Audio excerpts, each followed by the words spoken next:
I woke up in an ambulance, an oxygen mask clamped over my face, my hands shaking too violently to grip my phone. The paramedic stared at me and said my twin sister had called 911 first. Telling them not to rush because I was just acting out for attention. I wanted to laugh, but I was barely breathing. One terrifying question pounded in my skull. How did my family know I was dying before I even knew myself? My name is Callie Reyes, and strictly speaking, I should have been dead by the time the ambulance tires screeched against the asphalt of the emergency room bay. The timeline in my head was fractured, broken into jagged shards of panic and suffocation. But one thing was crystal clear as the sterile air of the rig filled my lungs. I was turning 25 today. It was a milestone quarter-century birthday that my twin sister, Paige, was currently celebrating under a canopy of fairy lights and champagne. While I was celebrating it by trying to remember how to inhale without my throat closing up, the paramedic working over me was named Jonah Pierce. I knew this because his name tag was the only thing in the world that wasn't spinning. He had kind eyes, the sort of professional calm that usually soothed terrified patients. But right now, those eyes were narrowed with a mixture of confusion and deep, unsettling suspicion. He adjusted the flow on my oxygen mask, his gloved fingers moving with practiced efficiency, but his gaze remained locked on mine. He seemed to be weighing whether to tell me something that broke protocol. "Callie," Jonah said, his voice dropping low, cutting under the wail of the siren. "I need you to listen to me very carefully. We got the dispatch call for a severe allergic reaction, but the person who called 911, she didn't sound panicked. She sounded prepared." I tried to speak, but my tongue felt like a swollen piece of lead in my mouth. I shook my head slightly, confusion warring with the adrenaline still coursing through my veins. I had called 911. I had dialed those 3 numbers with fingers so slippery with sweat, I had dropped the phone twice. Jonah leaned in closer, checking my vitals on the monitor before continuing. "The dispatcher noted a call came in 3 minutes before yours. A female caller. She identified herself as your sister. She told dispatch that you were having an episode, but she specifically requested that we do not use lights and sirens approaching the house." The world went cold. It wasn't the air conditioning in the ambulance. It was a freezing dread that started in my gut and spread outward. "She told them not to rush?" I managed to wheeze out, the words scraping against my raw throat. "She said you have a attention-seeking," Jonah said, the words tasting bitter even as he spoke them. "She told the operator that you act out for attention on your birthday and that you were likely faking the severity to get a reaction out of the family. She gave a very detailed, very persuasive medical history that painted you as unstable." I stared at the ceiling of the ambulance, watching the rhythmic flash of streetlights pass by. Paige. It had to be Paige. But that made no sense. I was alone in my apartment. I had been alone all day. I had not spoken to Paige, or my mother, or my father since the blowout argument 4 weeks ago. I hadn't posted anything online. I hadn't sent a distress signal. If I hadn't told anyone I was dying, how did Paige know to call 911 and sabotage the response time 3 minutes before I even dialed the phone? The realization hit me harder than the epinephrine.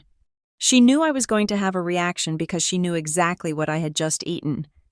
She knew because she had sent it. My mind tried to rewind anyway. Gold ribbon, sweet frosting, the first wrong note on my tongue, but I forced it back. I didn't need to replay the details to know what it meant. Paige hadn't guessed. She'd scheduled it. She'd called dispatch before I even hit dial, planting the story that I was dramatic, so help would arrive slower. "Callie," he said urgently, "stay with me. We are 2 minutes out." I looked at him, tears leaking from the corners of my eyes. "She knew," I whispered, the sound barely audible. "She canceled my meds. She knew." Jonah didn't dismiss me. He didn't tell me I was confused or in shock. Instead, he reached into the pocket of his cargo pants and pulled out a clear plastic evidence bag. "We are trained to look for causes," Jonah said, his voice barely above a whisper, as if he knew the walls of the hospital would have ears. When we came in, I saw the box on the counter. The wrapper was open. I bagged it because if this was a severe reaction, the doctors need to know what the allergen was. He held the bag up to the light. Inside was the smeared remains of the cupcake wrapper and the box it came in. "But that is not why I kept it," Jonah said. "Look at the label." I focused, my eyes straining. The label said, "Pedal Safe Patisserie." It looked normal. "Look closer at the corner," Jonah commanded gently. I looked. The top right corner of the Pedal Safe sticker was peeling back just a fraction. Underneath the pristine white label was a flash of dark purple. "I have seen this before," Jonah said grimly. "Kids slapping new price tags on expensive items. But this is different." I peeled it back a little before we loaded you up. He shifted the bag, and my heart stopped. Underneath the Pedal Safe sticker was another logo. Tahini District Bakery. Tahini. Sesame paste. This wasn't an accident. This wasn't a bakery mix-up.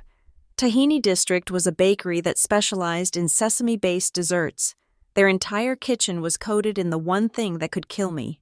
Someone had gone to that bakery, bought a sesame cake, and deliberately pasted a label from my safe bakery over the top. "You didn't just have an accident, Callie," Jonah said, his voice hard. "Someone didn't just want you dead. They wanted you to walk into it willingly. They wanted to control the narrative. If you died, it would look like you were careless or suicidal. And with the call your sister made, calling you dramatic, establishing a history of acting out." He didn't finish the sentence. He didn't have to. If I had died on that kitchen floor, the story would have been tragic but simple.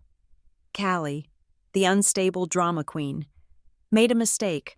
Or maybe she did it on purpose for attention, and it went wrong. Poor Paige. Poor Mom and Dad. How much they suffered dealing with her. I closed my eyes, a wave of nausea rolling over me that had nothing to do with the anaphylaxis. I thought about this morning. I had woken up early, the way I always did on our birthday, expecting something, a text, a meme, a stupid gif from our childhood. Nothing. My phone had remained silent. But when I opened Instagram, my feed was flooded. It was Paige. Paige in a silk dress. Paige holding a massive bouquet of roses. Paige standing between Mom and Dad, who were beaming at her with a pride they had never, not once, directed at me.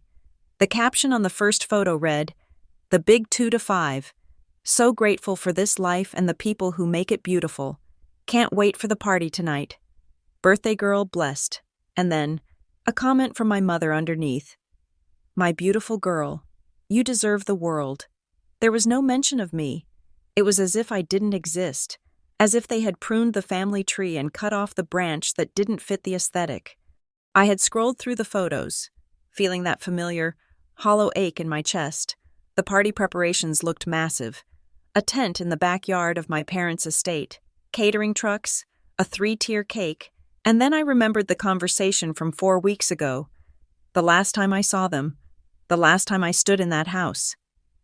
Mom's voice, cold and sharp as a scalpel. "You stay home, Callie. Nobody wants you there." Paige, standing behind her, smiling that thin, paper-cut smile. "It's just better for everyone, Cal. You know how you get." I had believed them. I thought they just wanted me gone from the party. I thought they just wanted to erase me from the social event of the season. I looked at the plastic bag in Jonah's hand again. The double label. The weaponized cupcake. They didn't just want to erase me from the party. They wanted to erase me, period. The ambulance began to slow down. The heavy lurch of the vehicle turning into the hospital bay. The doors were about to open. I was about to be thrust into the bright lights of the ER, into a system that my sister had already tried to manipulate against me. "Jonah," I rasped, grabbing his wrist. My grip was weak, but I put every ounce of desperation I had into it. "Don't let them have that bag. Don't let my family take it." Jonah looked at me, then at the bag. He tucked it deep into his cargo pocket, sealing the Velcro shut. "Nobody touches this but me until I hand it to a cop," he promised. "You focus on breathing. I'll handle the rest." The doors flew open. The noise of the hospital rushed in.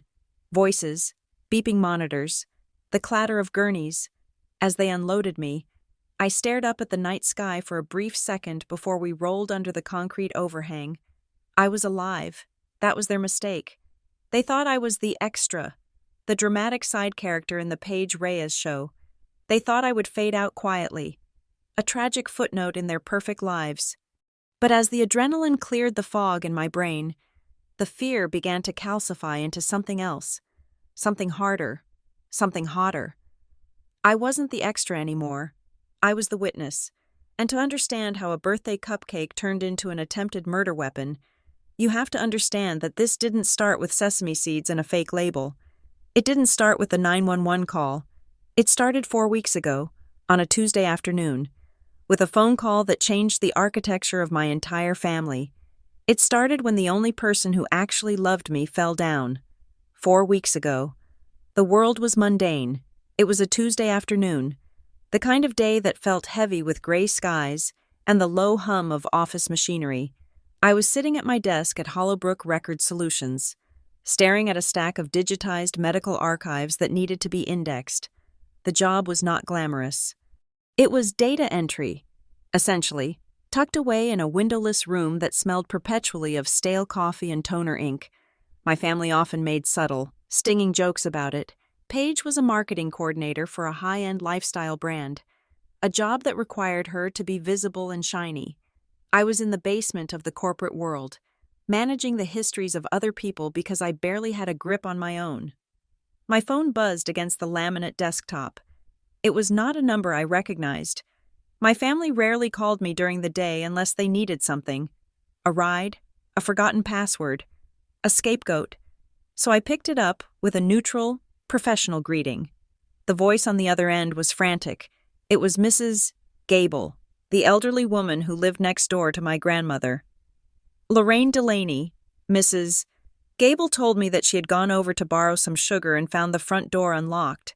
She had found Grandma Lorraine at the bottom of the stairs. She was unconscious. The paramedics were already loading her up.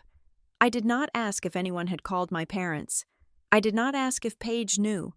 I just grabbed my bag, sprinted to my car, and drove. I broke 3 traffic laws getting to Crestwood Ridge Medical Center. My hands were gripping the steering wheel so hard, my knuckles turned the color of bone. Grandma Lorraine was 78, but she had the spirit of a woman half her age. She was the only person in my lineage who looked at me and saw me. Not just the shadow of my twin sister. When we were 10 and I failed a math test while Paige got an A, my mother had sighed and asked why I couldn't focus. Grandma Lorraine had taken me out for ice cream and told me that grades were temporary, but a kind heart was a currency that never devalued. She was my shield, and now she was broken. I was the first one there. I arrived before the ambulance had even fully unloaded her, sprinting to the bay just as they wheeled the gurney toward the trauma doors. Seeing her like that was a physical blow. She looked so small. The oxygen mask swallowed her face, and her silver hair, usually pinned up in a meticulous twist, was splayed wildly against the pillow. I spent the next hour in a blur of administrative chaos. I was the one who signed the admission forms. I was the one who gave the nurse her list of medications, reciting them from memory, because I was the one who filled her pill organizer every Sunday. The doctor spoke to me with gravity, explaining about cranial pressure and potential hip fractures. I nodded, absorbing the medical jargon, holding her cold hand as they prepped her for scans. For an hour, it was just us. I sat in the plastic chair beside her bed in the emergency bay, listening to the rhythmic beep of the monitor. I smoothed the hair back from her forehead. I whispered to her that she was tough, that she was a fighter, that she wasn't allowed to leave me alone with them. Then, the performance began. My mother, Marianne Reyes, did not run into the hospital room. She swept in. The curtain was pulled back with a sharp swish, and there she stood. She was wearing a camel-colored trench coat, belted perfectly at the waist, her hair a blowout of stiff, golden waves. She looked like she had stepped out of a catalog for grieving matriarchs. She scanned the room, her eyes passing over me as if I were a piece of furniture, before landing on the bed, She brought a hand to her chest. A gasp, perfectly timed. "Oh, Mother," she breathed out. She stepped forward, but she didn't take Grandma's hand. She turned to the doctor, who was checking the monitors. "I am her daughter," Marianne announced, her voice pitching into a tone of authoritative concern. "Marianne Reyes. Has she woken up at all? Did she say anything?" The doctor shook his head. "Not yet, Mrs. Reyes. We are monitoring a bleed. She is stable, but comatose." Marianne nodded, her face tightening. Then, she asked the question that made the air in the room turn stagnant. "And her personal effects? Her keys? Her documents? Did she have anything on her when she came in?" The doctor looked confused. "Her purse is in the patient belongings bag, ma'am." "Good," Marianne said, the tension in her shoulders dropping instantly. "And the power of attorney? Has that been addressed? I need to know if the hospital has the current file." She hadn't asked if her mother was in pain. She hadn't asked about the prognosis. She wanted to know who held the pen that signed the checks. I stood up, my chair scraping loudly against the floor. "Mom," I said, my voice shaking slightly. "She just got here. Can we worry about the paperwork later?" Marianne turned to me, her eyes flashing with that familiar mix of dismissal and annoyance. "Callie, I didn't see you there in the corner. Don't be naive. Someone has to be the adult here. While you're holding hands, I'm ensuring her estate isn't vulnerable." Before I could respond, the curtain moved again. Paige walked in. She was wearing oversized sunglasses, which she pushed up onto her head as she entered. She had her phone in her right hand, her thumbs flying across the screen. She was dressed in athleisure wear that cost more than my car, leggings that looked like second skin and a cropped hoodie. "God, the parking here is a nightmare," Paige said, not looking at Grandma. She looked at me. "Did you take the good spot near the entrance? I had to park in the garage." "She's in a coma." "Paige," I said, the words tasting like ash. I know. Paige sighed. Finally glancing at the bed, she grimaced, a brief flicker of distaste crossing her face. "She looks rough. Is that a bruise on her face?" "She fell down a flight of stairs," I snapped. "Okay, lower your voice," Paige countered, stepping back as if my anger was a contagion. "You are always so intense. Mom, I have that dinner thing at 7.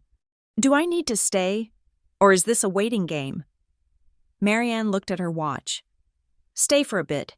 It looks better if we are all here when the specialist comes." It looks better. Not it feels right. It looks better. And then there was Dad, Tom Reyes. He slid into the room last, silent as a shadow. He stood near the door, his hands shoved deep into the pockets of his slacks. He looked at the floor. He looked at the monitors. He looked at the wall. He looked everywhere except at me or his dying mother-in-law. "Tom," Marianne said sharply, "go find the coffee machine. This is going to be a long night." He nodded once, turned, and left without a word. It was his signature move. My father had spent 20 years fading into the background, letting Marianne steer the ship, even when she steered it straight over me. The room felt suffocating. The air was thick with their perfume and their apathy. I felt like an intruder in my own grief. I needed air. "I'm going to the restroom," I mumbled. Though nobody acknowledged me, I stepped out of the curtained partition, walking down the sterile hallway toward the water fountain. I drank, the cold water doing nothing to cool the heat in my face. I stood there for a moment, trying to compose myself, trying not to scream. When I walked back, I stopped just short of the partition. Marianne and Paige were standing just inside the threshold, their voices low but clear. They thought I was gone. They thought Dad was gone. "The doctor said the swelling is significant," Marianne was saying. Her tone was no longer performative. It was clinical, cold. "If she doesn't wake up within 48 hours, the prognosis for cognitive recovery drops." "So?" Paige asked. "That is sad. Obviously. But what does it mean for the house? I thought we were listing it in the spring." "We can't list it if the title is frozen in probate," Marianne hissed. And she never signed the updated trust amendment I sent over last month. The stubborn old woman insisted on reading it herself. My breath hitched. They were talking about selling Grandma's house, her sanctuary, the place where I had my own room, the place that smelled of lavender and old books. Grandma wasn't even cold yet, and they were calculating the real estate commission. "Well, what do we do?" Paige asked, sounding bored again. "If she wakes up," Marianne said, her voice dropping to a whisper that scraped against my nerves. "She is going to be confused, vulnerable. We need to get the signature then, but if she doesn't wake up, things need to be handled fast. We need to access the safe deposit box before the bank freezes the accounts upon notice of death. I need you to go to her house tonight." "Tonight?" Paige whined. "Mom, I have plans." "Cancel them," Marianne snapped. "Go to the house. Find the key. It's usually in the ceramic jar in the kitchen. We need to make sure there are no surprises in her files. She's been spending a lot of time with Callie lately." "Callie doesn't know anything," Paige scoffed. "She's clueless. She thinks Grandma just likes her company." "Callie is a problem," Marianne corrected. "She is sentimental.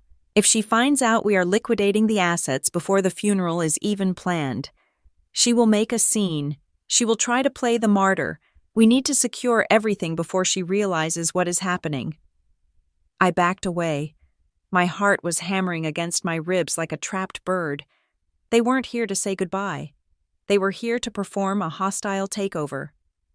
I turned and walked back down the hall, my legs trembling. I couldn't go back in there. Not yet. I needed to think. I found a waiting room chair around the corner and collapsed into it. I reached into my pocket for a tissue, and my fingers brushed against paper. Not a tissue. An envelope. I froze. I had forgotten about it. 6 months ago, on my birthday, Grandma Lorraine had given me a card. Inside was a check for $100 and a folded piece of stationery. She had pressed it into my hand and looked me dead in the eye. "Put this in your wallet. Cal, don't read it yet. Just keep it. When you feel like the walls are closing in, or if something happens to me and you feel lost, then you read it, and you do exactly what it says." I had laughed it off, told her she was being dramatic, but I had kept it. I carried it everywhere. It was a piece of her. I pulled the envelope out now. The paper was worn soft at the edges from months of sitting in my bag. My hands shook as I unfolded it. The handwriting was shaky but legible. "My dearest Callie, if you are reading this, I am likely not there to protect you anymore. I know my daughter. I know your sister. They see the world as something to be owned, and they see people as obstacles or assets. You are neither to them, which makes you dangerous. They think I am just a sweet old woman who bakes cookies. But I have been watching. I see how they treat you. I see how they look at my house. When the time comes, do not trust their tears. Do not trust their sudden need for unity. They will try to cut you out, or worse, they will try to use you. Go to Calvin Reddick. He is a lawyer on 4th Street. He has the rest of the instructions. Tell no one, not your father, especially not your mother. You are stronger than them. Callie, you just haven't had to fight yet. Now you do. Love, Grandma." I stared at the letter. The noise of the hospital faded away. The announcement over the intercom paging a doctor to the ICU sounded like it was coming from underwater. "You haven't had to fight yet." I looked down the hall toward the room where my mother was plotting to raid a dying woman's house and my sister was complaining about parking. They thought I was the weak link. They thought I was the emotional mess who would crumble under pressure. They thought I was safe to ignore. I folded the letter carefully and placed it back in my pocket. I wiped my face, smoothing my expression into something blank and unreadable. I stood up. I walked back into the room. Marianne was adjusting the blanket on Grandma's bed, looking the picture of maternal concern. Paige was scrolling through Instagram. "Where did you go?" Marianne asked, not looking up. "We were just discussing that Paige should probably go check on Grandma's house, make sure the stove is off, water the plants." "That sounds like a good idea," I said. My voice was steady. It surprised even me. Marianne paused, looking at me with a flicker of suspicion. "You think so?" "Yes," I lied. Grandma would hate for her violets to die. I walked over to the other side of the bed and took Grandma's hand again. I squeezed it. 3 times. A signal we used to have. I am here. I wasn't just here to hold her hand anymore. I was here to hold the line. I knew why they were really going to the house, but they didn't know that I had the one thing they were looking for. And tomorrow, first thing in the morning, I was going to find Calvin Reddick. The war had started 4 weeks ago in this room, but looking back now, from the back of an ambulance with a poisoned cupcake in an evidence bag, I realized I had underestimated them. I thought we were fighting over a will. I didn't realize we were fighting for my life. 3 days after Grandma Lorraine was admitted to the ICU, my mother summoned us to the family estate for what she termed a strategy meeting. She did not call it a family dinner. She did not call it a gathering for support. She called it a strategy meeting, as if Grandma were a failing stock portfolio that needed to be restructured rather than a human being fighting for her life on a ventilator. I arrived exactly on time. I knew better than to be late. Being late was a character flaw in the Reyes household, one that would be cataloged and used against you during the holidays. When I walked into the living room, the stage had already been set. It was a masterpiece of psychological architecture. My mother, Marianne, sat in the high-backed velvet wing chair near the fireplace. It was the throne. She held a crystal glass of sparkling water, her posture rigid, her face composed into a mask of executive seriousness. Paige was draped across the cream-colored love seat to her right. She looked effortless in a cashmere sweater set, her legs tucked under her, looking for all the world like the dutiful, grieving granddaughter. And then there was my spot. They had not cleared a space on the sofa. They had not pulled up one of the comfortable armchairs from the den. Instead, a single metal folding chair had been brought up from the basement and placed near the drafty entryway, positioned so I would have to look up at them while they looked down at me. It was a subtle, wordless declaration of status. The defendant's chair. I sat down. The metal was cold against my legs. "Thank you for coming," Marianne said, not looking at me but at the air just above my head. "We have decisions to make regarding Mother's care and the management of her affairs during this transition." "Transition," I repeated, the word tasting sour. "She is not dead. Mom, she is in a coma." "Precisely," Marianne said, her voice clipping the end of the word. "Which means she cannot make decisions. The hospital is pressuring us for a primary point of contact, a medical proxy." I sat up straighter. This was it. This was where I could finally be useful. "I should do it," I said. My voice was steady, though my heart hammered against my ribs. "I know her medical history better than anyone. I know she is allergic to penicillin. I know she prefers the cardiologist, Dr. Evans, over the on-call staff. I have been taking her to her appointments for 3 years. I have her living will in my email." Marianne took a slow sip of her water. She placed the glass down on the coaster with a deliberate click. "That is sweet, Callie," she said, using the tone one might use for a child offering to fly a plane. "But we need someone the hospital views as stable." The word hung in the air like smoke. "Stable?" I asked, feeling the heat rise in my cheeks. "I have held down a job for 3 years. I pay my own rent. I was the one who found her doctors when her hip started hurting last year." "You are emotional," Marianne countered, her voice smooth and lethal. "You get attached. You panic. We need someone who can make the hard decisions if it comes to that. Someone who won't let sentimentality cloud their judgment." She turned to Paige. "Paige will be the medical proxy." I looked at my twin. Paige was examining her manicure, feigning a look of reluctance. "Mom, are you sure?" Paige asked, her voice soft. "I mean, I am swamped with work right now. But obviously, if it is for Grandma, I will step up."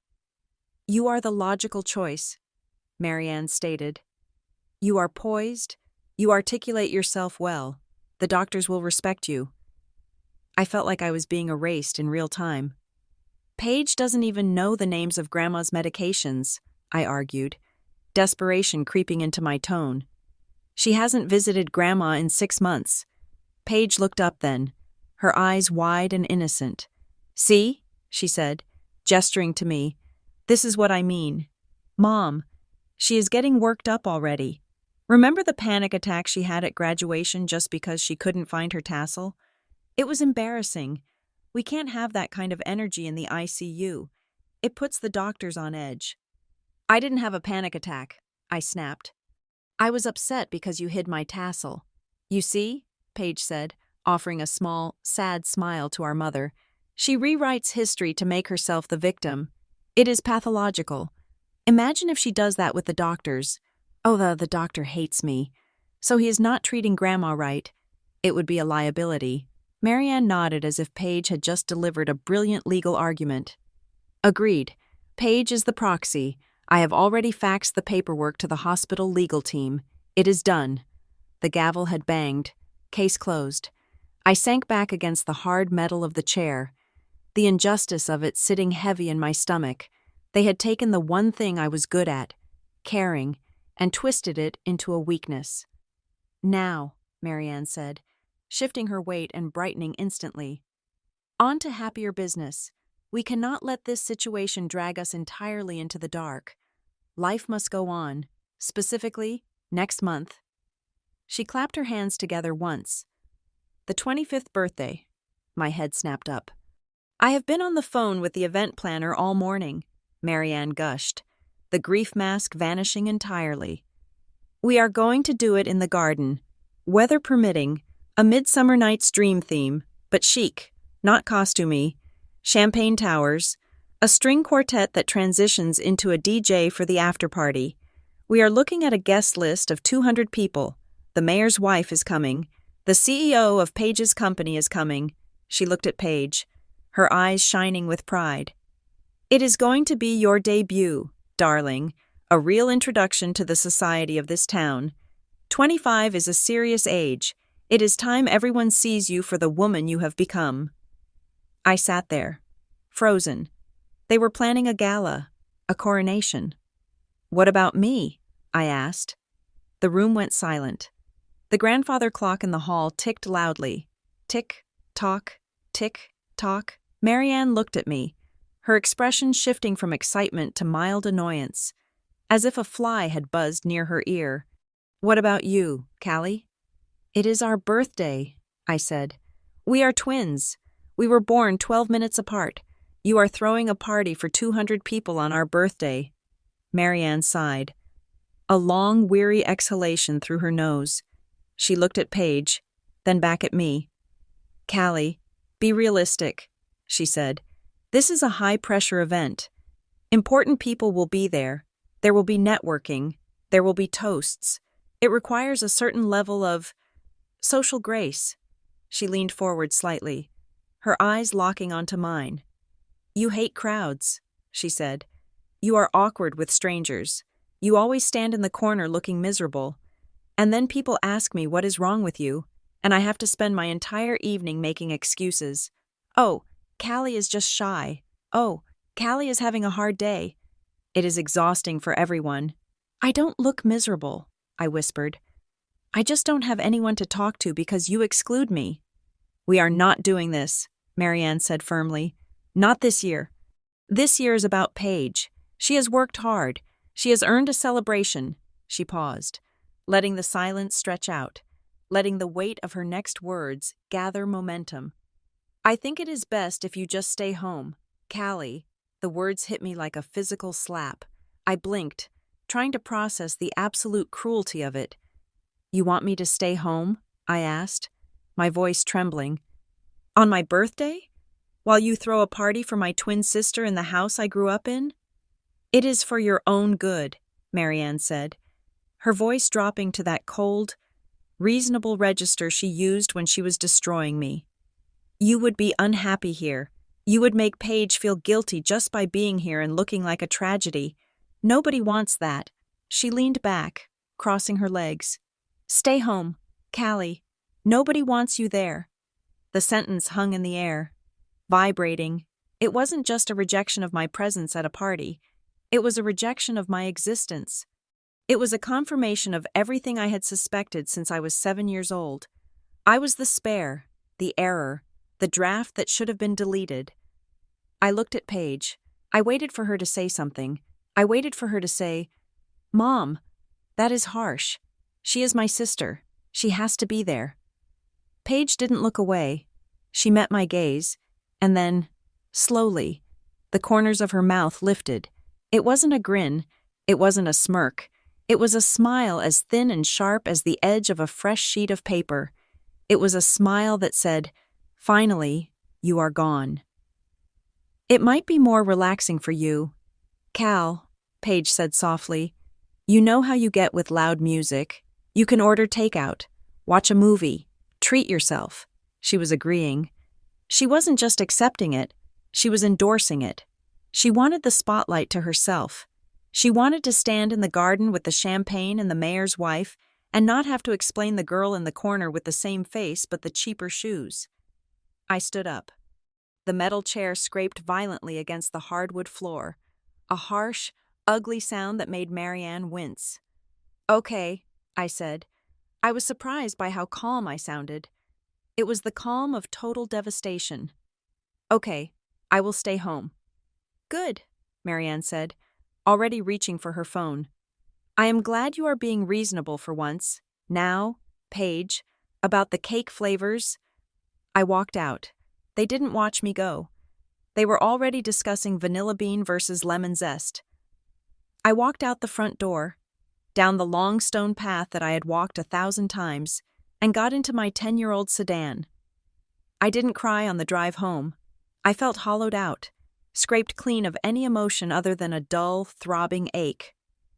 I drove back to my apartment complex, a nondescript building on the edge of town with flickering hallway lights and thin walls. I walked into my apartment. It was small. It was quiet. It smelled of the leftover pasta I had cooked 2 days ago. I walked over to the calendar hanging on my kitchen wall. I looked at the date. Next month, the 25th. 2 names were written there in my own handwriting. Callie Page's B-Day. I stared at it. Same day, same womb, same DNA. But in the eyes of the people who made us, only one of us was a person. The other was a ghost they were trying to exorcise. I sat down on my couch, leaving the lights off. I sat in the dark for a long time, listening to the traffic outside, feeling the absolute weight of my solitude. My phone buzzed in my pocket. I ignored it for a while. But the screen lit up the darkness of the room. I finally picked it up. It was an Instagram notification. Paige Reyes just added to their story. My thumb hovered over the screen. I knew I shouldn't look. I knew it would hurt. But the masochism of the unloved is a powerful force. I tapped the screen. The photo filled my display. It was a selfie taken in the living room I had just left. The lighting was perfect, warm and golden. Paige was leaning her head on Mom's shoulder. Marianne was smiling, a real, genuine smile that reached her eyes. A smile I had never seen directed at me. They looked beautiful. They looked like a unit, a closed circle. The caption was written in white, cursive text across the bottom. "Best night ever, planning big things. So grateful to be surrounded by everyone I love. Family first birthday, prep. Everyone I love." I looked around my empty, dark apartment. The message was clear. I wasn't missing from the photo. I was missing from the category of things that mattered. I turned off the phone and let it drop onto the cushion beside me. That was 4 weeks ago. The memory faded as the ambulance hit a pothole, jarring me back to the present. The oxygen mask was still tight on my face. The paramedic, Jonah, was still watching me, guarding the evidence bag in his pocket. 4 weeks ago, they told me to stay home because nobody wanted me there. Tonight, I had stayed home, and they had tried to make sure I never left home again. The sadness that had consumed me in that apartment 4 weeks ago was gone. It had burned up in the fire of the anaphylactic shock. What was left in its place was cold and hard, and very, very clear. I looked at Jonah. "I need to make a phone call," I said, my voice muffled by the mask. "Not to my parents, to a lawyer." Jonah nodded. We will be at the hospital in 3 minutes. You focus on living. Then you make the call. I closed my eyes. The image of the folding chair and the best night ever caption burned behind my eyelids. They thought they had discarded me. They thought they had finalized the guest list. But the party wasn't over. It hadn't even started. The evening before my 25th birthday arrived with a silence so profound, it felt like a physical weight pressing against the windows of my apartment. I had spent the day at work, keeping my head down, navigating the rows of medical files with mechanical precision, trying to ignore the date looming on the calendar.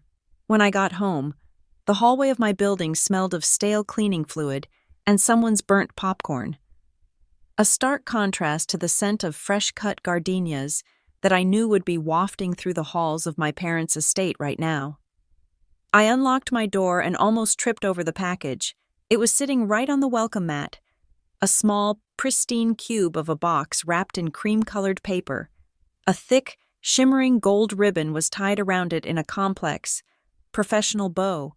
It looked out of place in the dim corridor, like a diamond dropped in a gutter. I picked it up. It was light. There was a small envelope tucked under the ribbon, made of heavy cardstock. My name, Callie, was written on the front. I recognized the handwriting immediately, though it looked slightly more hurried than usual. It was Paige's. I carried the box into my kitchen and set it down on the laminate counter. My heart did a traitorous little flip in my chest. Logic told me to be wary. Logic told me that a sister who agreed I should be banned from our shared birthday party did not deserve my attention. But loneliness is a powerful solvent. It dissolves common sense and leaves you with nothing but a raw, aching hope. I opened the card first.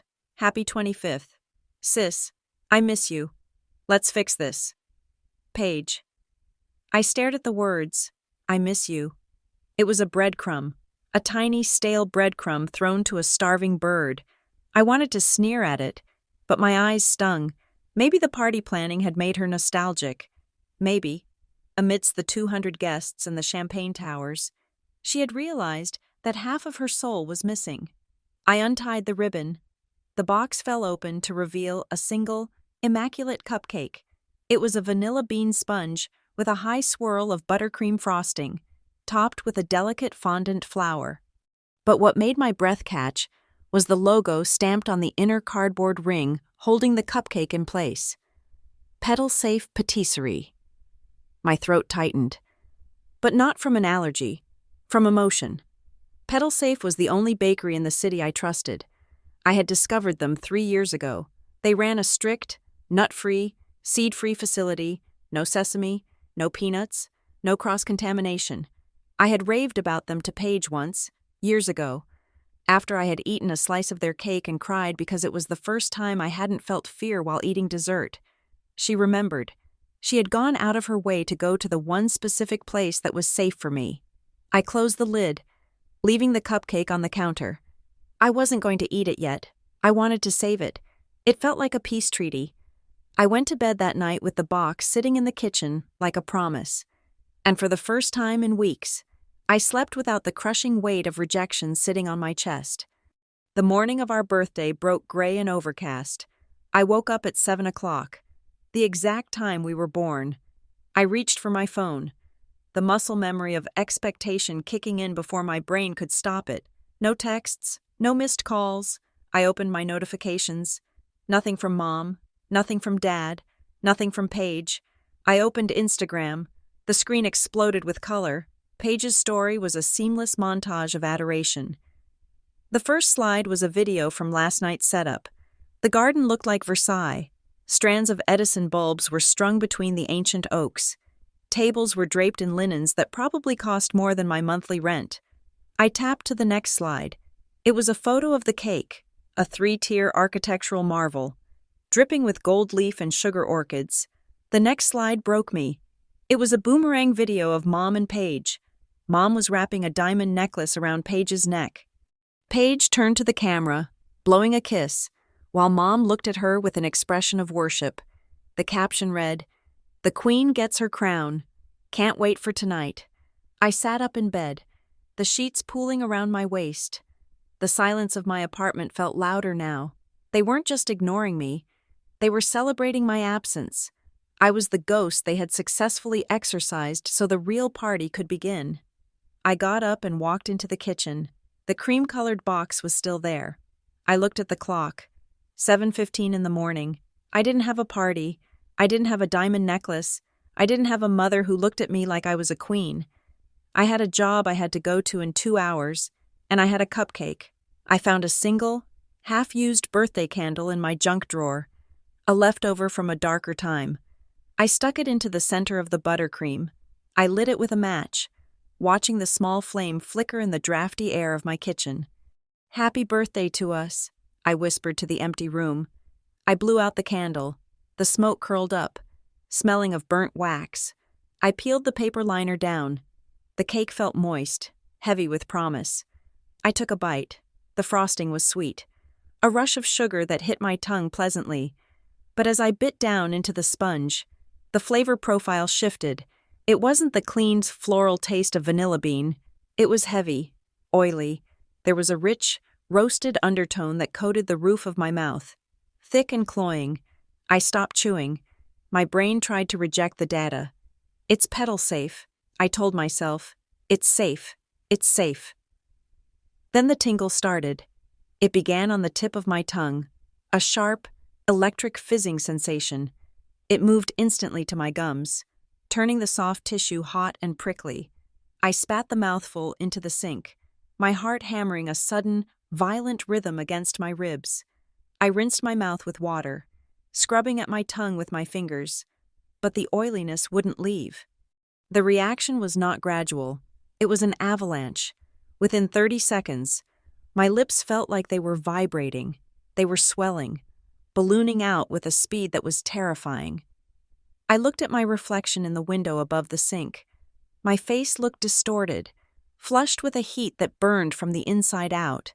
Sesame. It was the distinct, unmistakable taste of tahini. I had tasted it once by accident when I was 12, and I had ended up in the ICU for 3 days.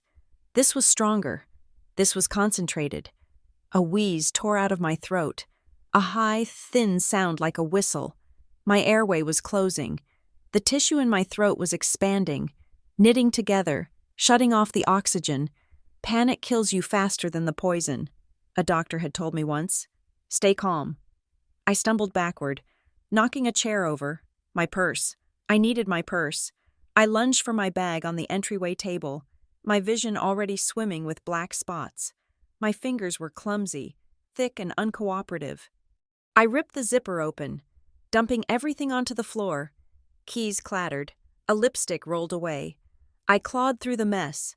I needed the orange cap of the epinephrine auto-injector. I kept 2, always 2. They weren't there. I froze, my chest heaving, fighting for every thimbleful of air. I had used my last expired one a month ago on a minor reaction to a salad dressing, and I had ordered the refill immediately. The pharmacy had sent a confirmation. I knew they had.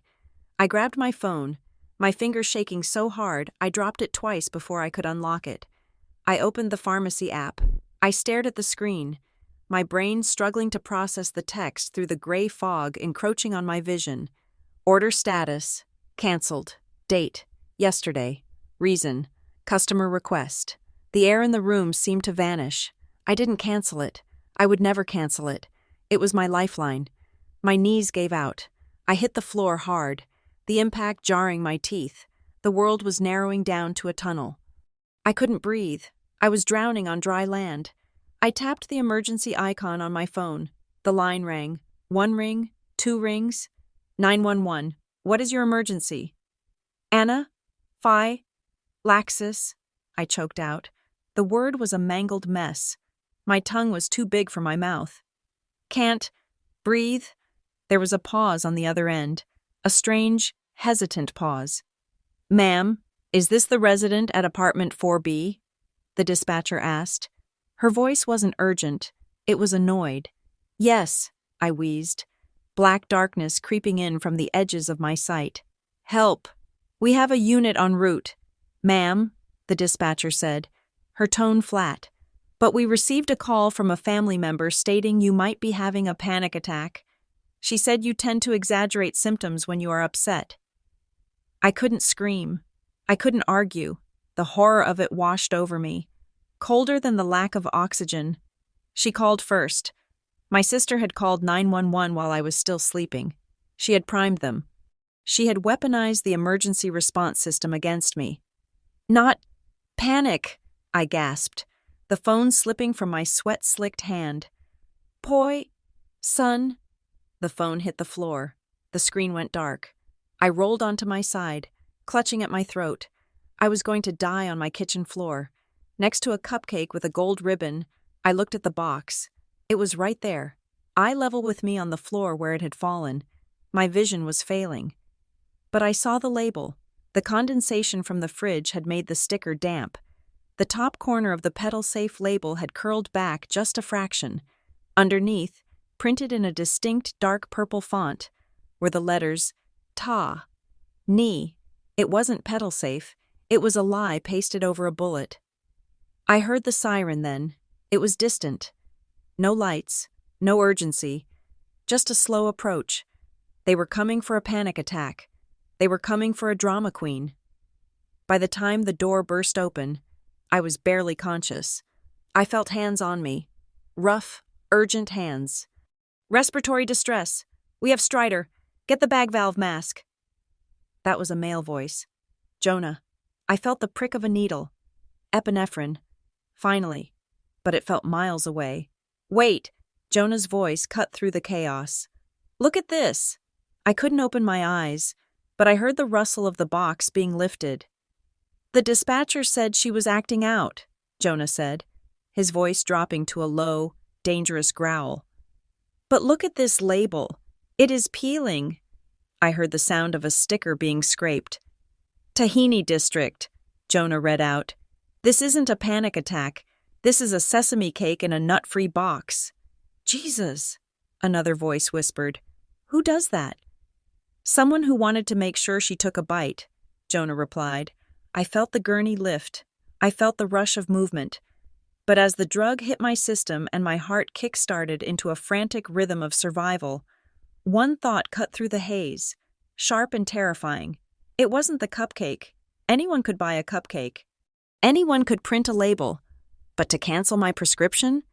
To log into a secure medical app, bypass the two-factor authentication, and cancel a life-saving medication the day before I was poisoned? That required a password, and only 3 people in the world knew the password to my digital life. I was one of them. The other 2 were currently drinking mimosas and getting ready for a party where I was not welcome. I wasn't just a victim of a prank gone wrong. I was the target of an execution, and as the ambulance doors slammed shut, trapping me in the safety of the medical rig, I realized the most dangerous place on earth wasn't this stretcher. It was my family. The fluorescent lights of the emergency room bay hummed with a sound that felt like it was vibrating inside my skull. I was sitting on the edge of the gurney, the paper gown crinkling with every shallow breath I took. The epinephrine had done its job. My throat was open. The swelling in my lips had subsided to a dull throb, but the adrenaline tremors were still wrecking me. I felt like I was vibrating on a frequency of pure terror. Jonah, the paramedic who had saved my life, was standing by the counter near the nurse's station, filling out his report. But before he submitted it, he walked back over to me. He held the clear plastic evidence bag in his hand like it was a holy relic. Inside lay the mangled remains of the cupcake box and the wrapper. I need your permission to keep this, Jonah said, his voice low and devoid of the professional detachment he used with the doctors. Technically, it is bio-waste or trash. If I throw it in the bin, it is gone. If I log it as patient property retained for safety, it goes into a locker. But if I log it as suspicious material, it starts a paper trail. I looked at the box. The gold ribbon was smeared with frosting.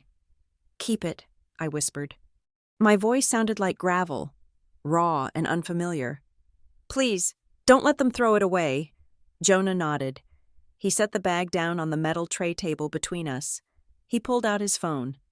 I am going to take photos now, time-stamped, location tagged, before anyone else touches it. He snapped 3 photos from different angles. Then, he put the phone down and reached into his pocket for a pair of tweezers. "I want you to see this clearly, Callie," he said, "because when the fear wears off, your brain is going to try to tell you that you made a mistake. It is a survival mechanism. We don't want to believe our tribe is trying to kill us. So look." He used the tweezers to pick at the corner of the Pedal Safe Patisserie label.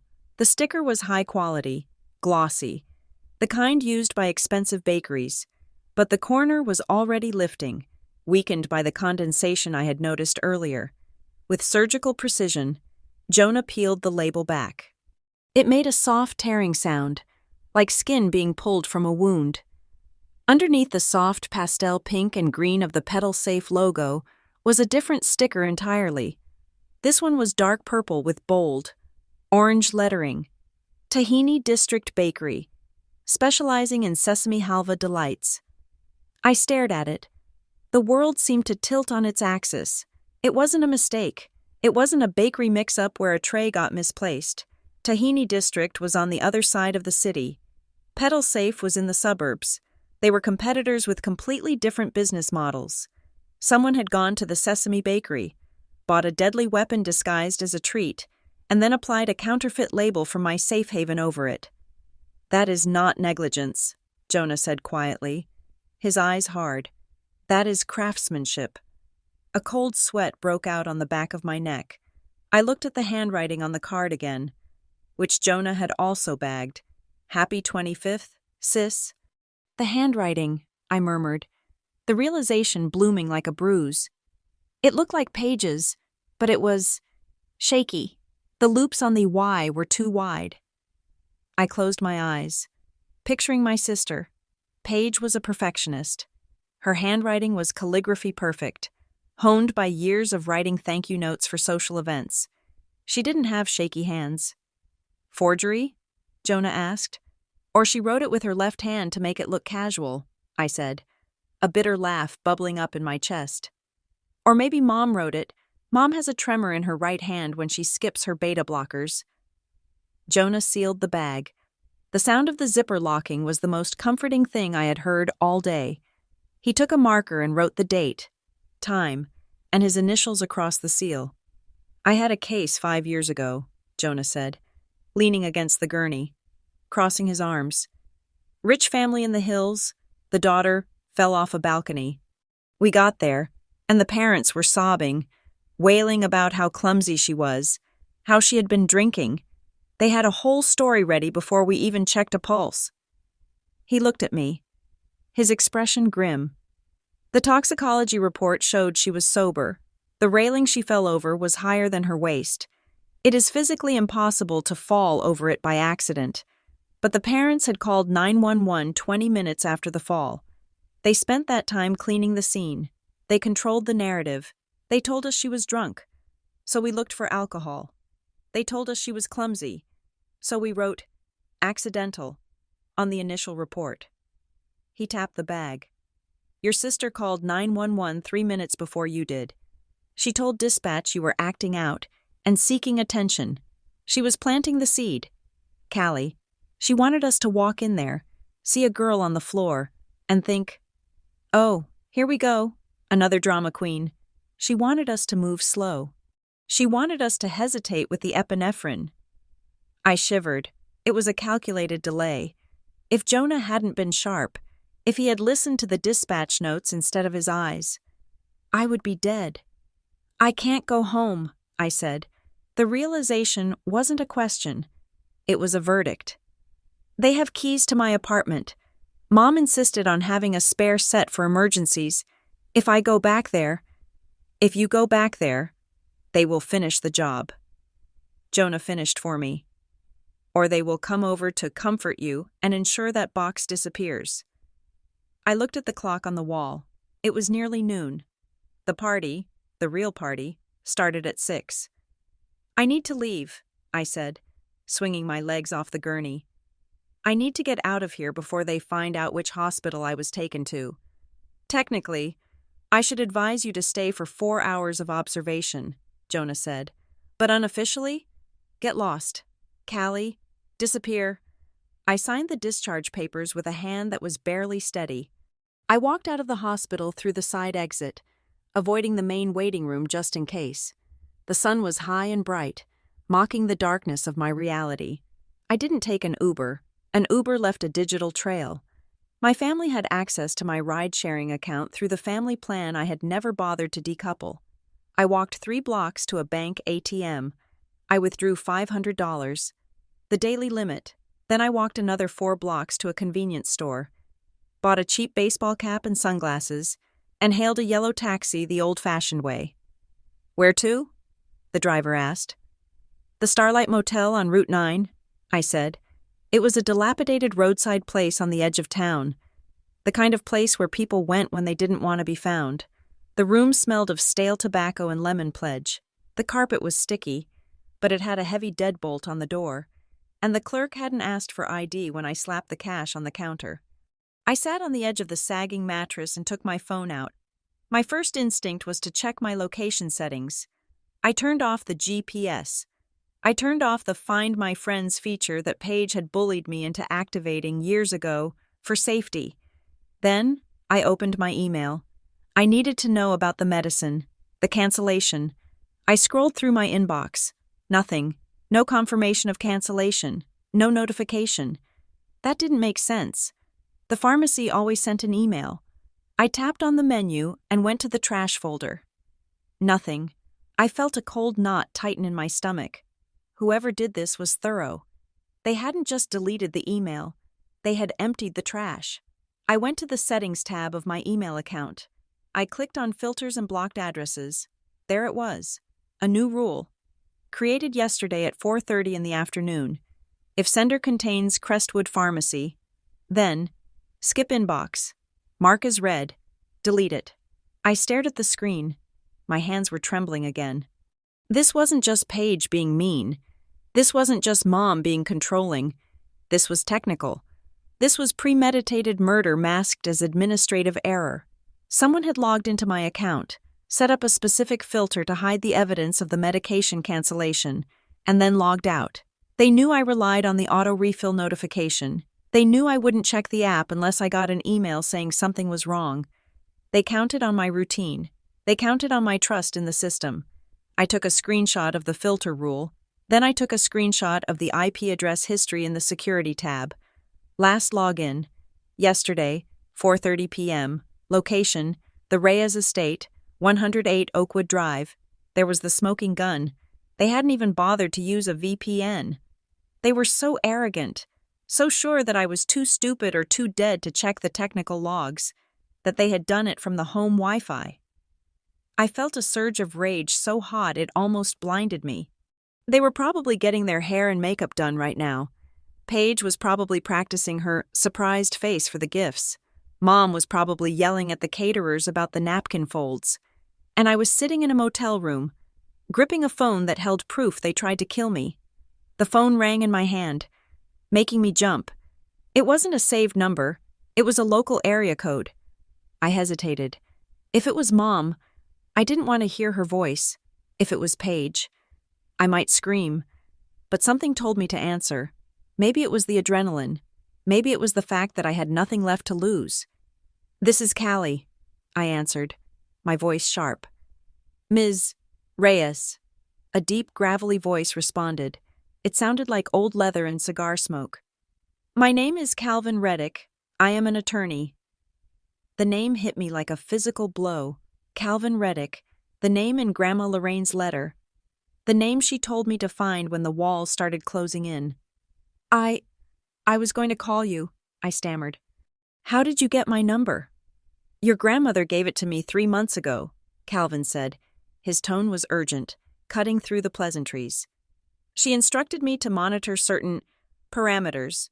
Ms. Reyes, I have been trying to reach you all morning, but your phone went straight to voicemail until 5 minutes ago." "I was in the hospital," I said bluntly. There was a pause on the other line, a heavy, loaded silence. "I feared as much," Calvin said. "Ms. Reyes, I need to see you, immediately. I am not at my office.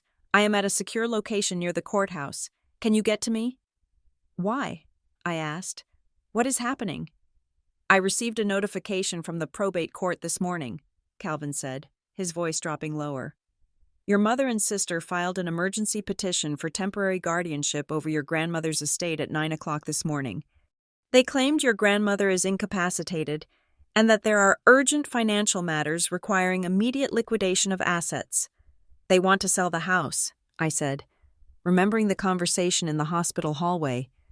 They want to do more than that, Calvin corrected. They are trying to break the living trust. But there is a document they don't know about, a conditional document that your grandmother executed the day before her accident. What kind of document? A document that changes everything, Calvin said. But it only activates if you are alive to accept it, and considering the filing they just made, and the fact that you just told me you were in the hospital, I believe your safety is shrinking by the hour. I looked at the screenshot of the email filter on my phone. If sender contains Crestwood Pharmacy, delete. They tried to kill me today, I said. The words hung in the stale air of the motel room. They sent me a poisoned cupcake and blocked my access to the antidote. Then you need to stop talking on this line, Calvin ordered. Come to the diner on 4th and Main, the back booth. Bring whatever you have.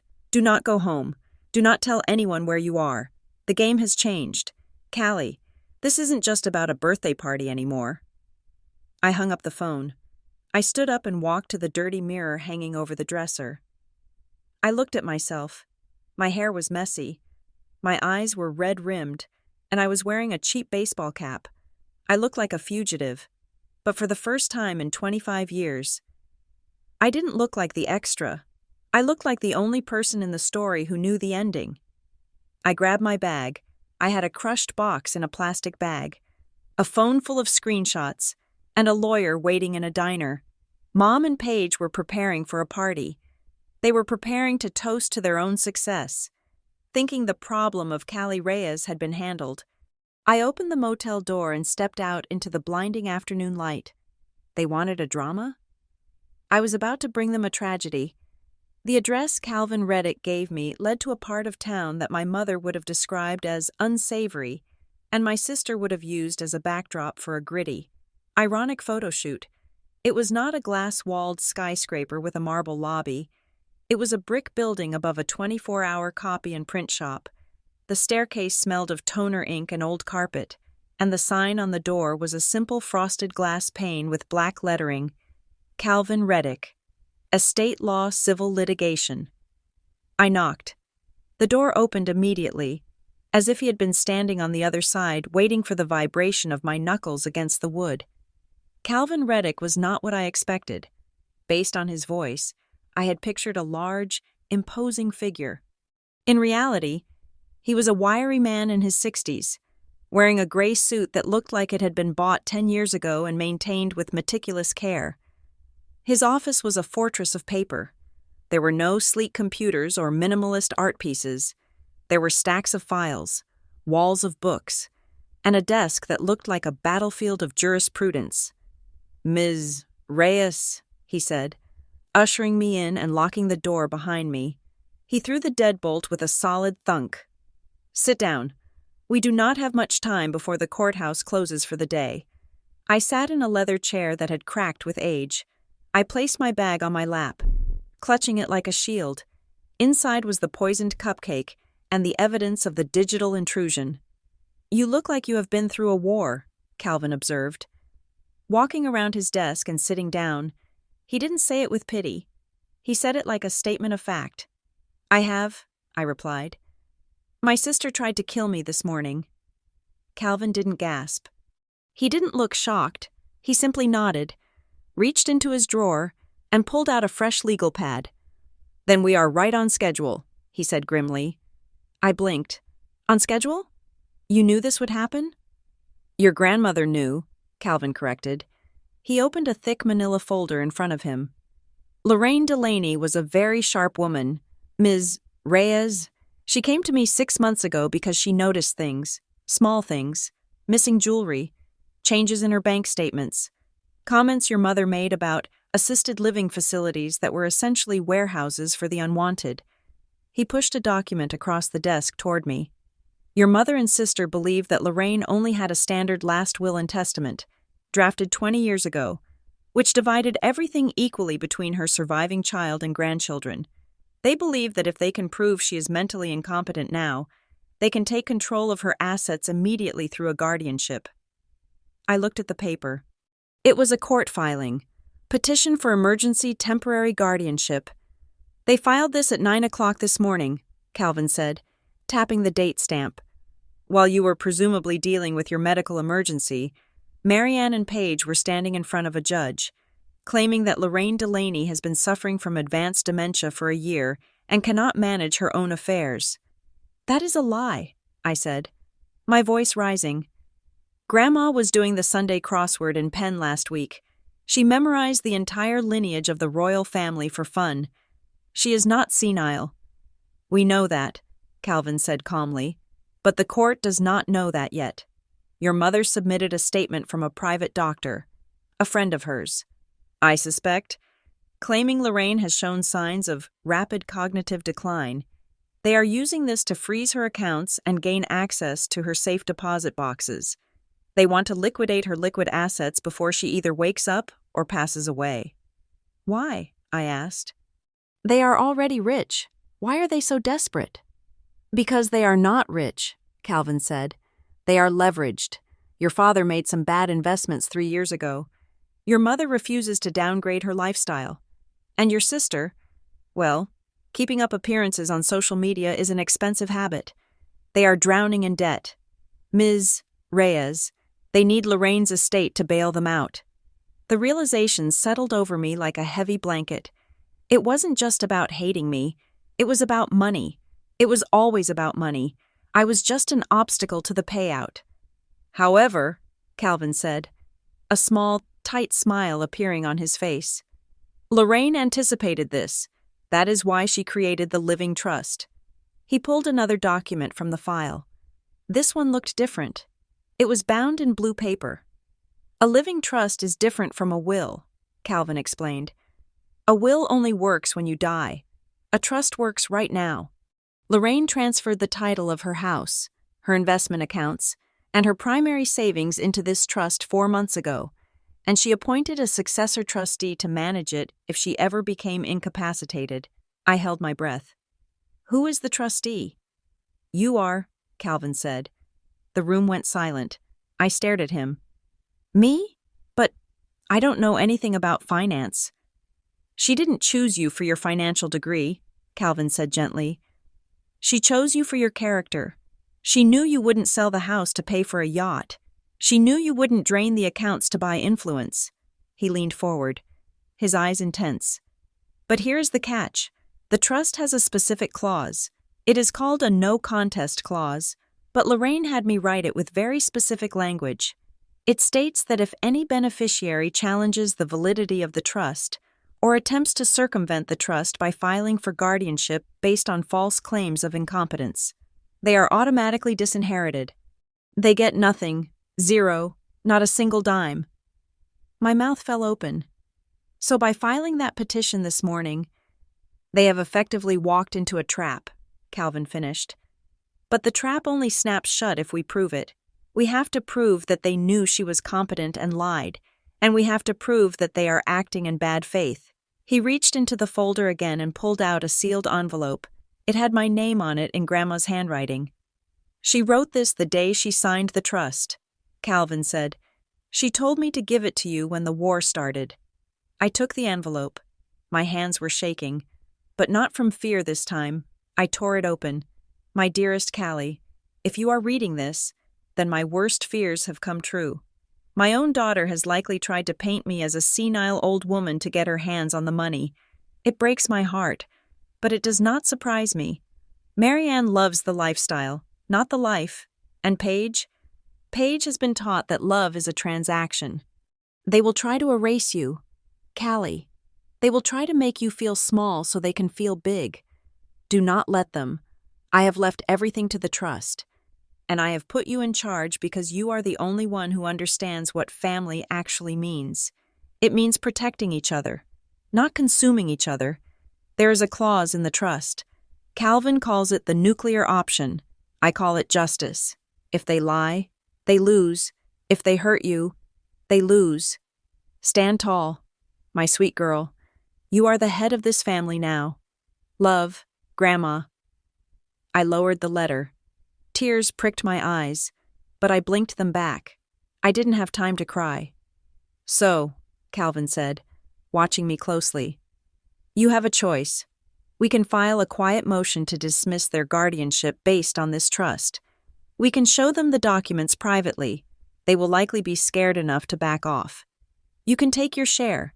They can take whatever small scraps the trust allows them, and you can walk away. You can disappear. You can be safe. He paused. Or, he said, we can let them play their hand. We can let them think they have won. We can let them stand in front of everyone and claim their prize. And then we can pull the rug out from under them in public. We can expose the fraud, the lies, and the attempted murder. He leaned back in his chair. The second option is harder. It is uglier, but it is final. I thought about the cupcake. I thought about the pedal safe label pasted over the poison. I thought about the text message on the screen in the hospital. Stay home. Nobody wants you there. I thought about the 200 people currently gathering in my parents' garden, drinking champagne, believing that Paige was the golden child and I was the broken defect. If I walked away now, they would spin the story. They would say I stole the inheritance. They would say I manipulated a dying woman. I would be rich, but I would still be the villain in their narrative. I looked at Calvin. I don't want to disappear, I said. My voice was steady. It was the voice of the woman Grandma Lorraine knew I could be. I stayed home for 25 years. I am done staying home. Calvin smiled. It was a wolfish, satisfied smile. Good answer. What do we do? I asked. The trust has a condition regarding the reading of the terms. Calvin said. Lorraine stipulated that if she is incapacitated, the terms must be disclosed to all potential heirs simultaneously, in her presence. She wanted to be in the room, even if she couldn't speak. She's in the ICU, I said. She was moved to a private room on the recovery floor an hour ago. Calvin revealed. She is conscious, groggy, but conscious. I have already cleared it with the hospital administrator and the head of security. We have a conference room booked on her floor for tomorrow morning at 10 o'clock. They won't come, I said. They are planning a post-birthday brunch. They will come if they think it is the final step to getting the money. Calvin said, you need to call them. You need to tell them that I, the family lawyer, have the final paperwork ready and that it needs to be signed in front of Lorraine. Do not mention the trust. Do not mention the conflict. Just tell them it is the handover.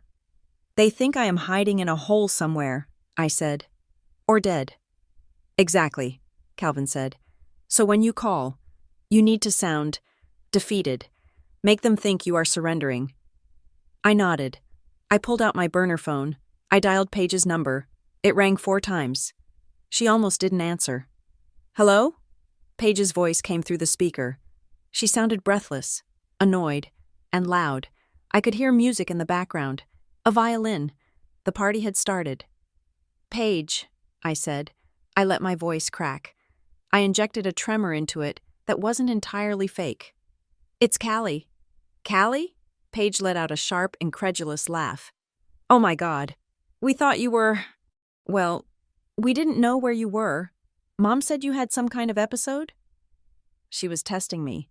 She wanted to know if I knew about the cupcake. I had a panic attack, I lied. I just needed to get away. I'm sorry. Right, Paige said, her tone dripping with condescension. Well, you are missing a great party. The mayor just gave a toast. It was beautiful, honestly. It is probably better you aren't here. It is very overwhelming. I know, I said softly. Listen, Paige, I spoke to Grandma's lawyer, Mr. Reddick. The music in the background seemed to fade as Paige went quiet. Who? Mr. Reddick. He says he has the papers for the estate. He says he is ready to hand everything over to Mom, but he needs us all at the hospital tomorrow morning at 10. In Grandma's room, to sign off. To sign off? Paige asked. her voice sharpening with greed. Meaning, we get access? Yes, I said. He said he just wants to get it over with. He said Grandma left instructions to make it simple. Oh, Paige said. I could practically hear her smiling. Well, that is actually very helpful. Mom was worried it would take months. I just want to sign and go. Paige, I said, making my voice sound small and pathetic. I don't want any trouble. I just want this to be over. Okay, Paige said breezily. We will be there, 10 o'clock. Don't be late. Callie, you know how Mom hates waiting. I won't be late, I promised. Great. Bye, sis. Try not to have another meltdown tonight. She hung up. I lowered the phone. The silence in the office was heavy. She bought it? Calvin asked. She thinks I am broken, I said. She thinks I am handing her the keys to the kingdom because I am too weak to hold them. She is going to be very surprised, Calvin said, closing the folder with a definitive snap. I looked at the stack of papers, the evidence, the trap. They have spent 25 years telling me I don't matter, I said, standing up. Tomorrow, I am going to show them exactly how much I cost. Calvin stood up and unlocked the door. Go back to the motel. Lock the door. Do not eat anything you didn't buy yourself. I will see you at 10. I walked out into the cool evening air. The city lights were flickering on. Somewhere, miles away, my family was dancing. They were drinking champagne and celebrating the perfection of their lives. Let them dance.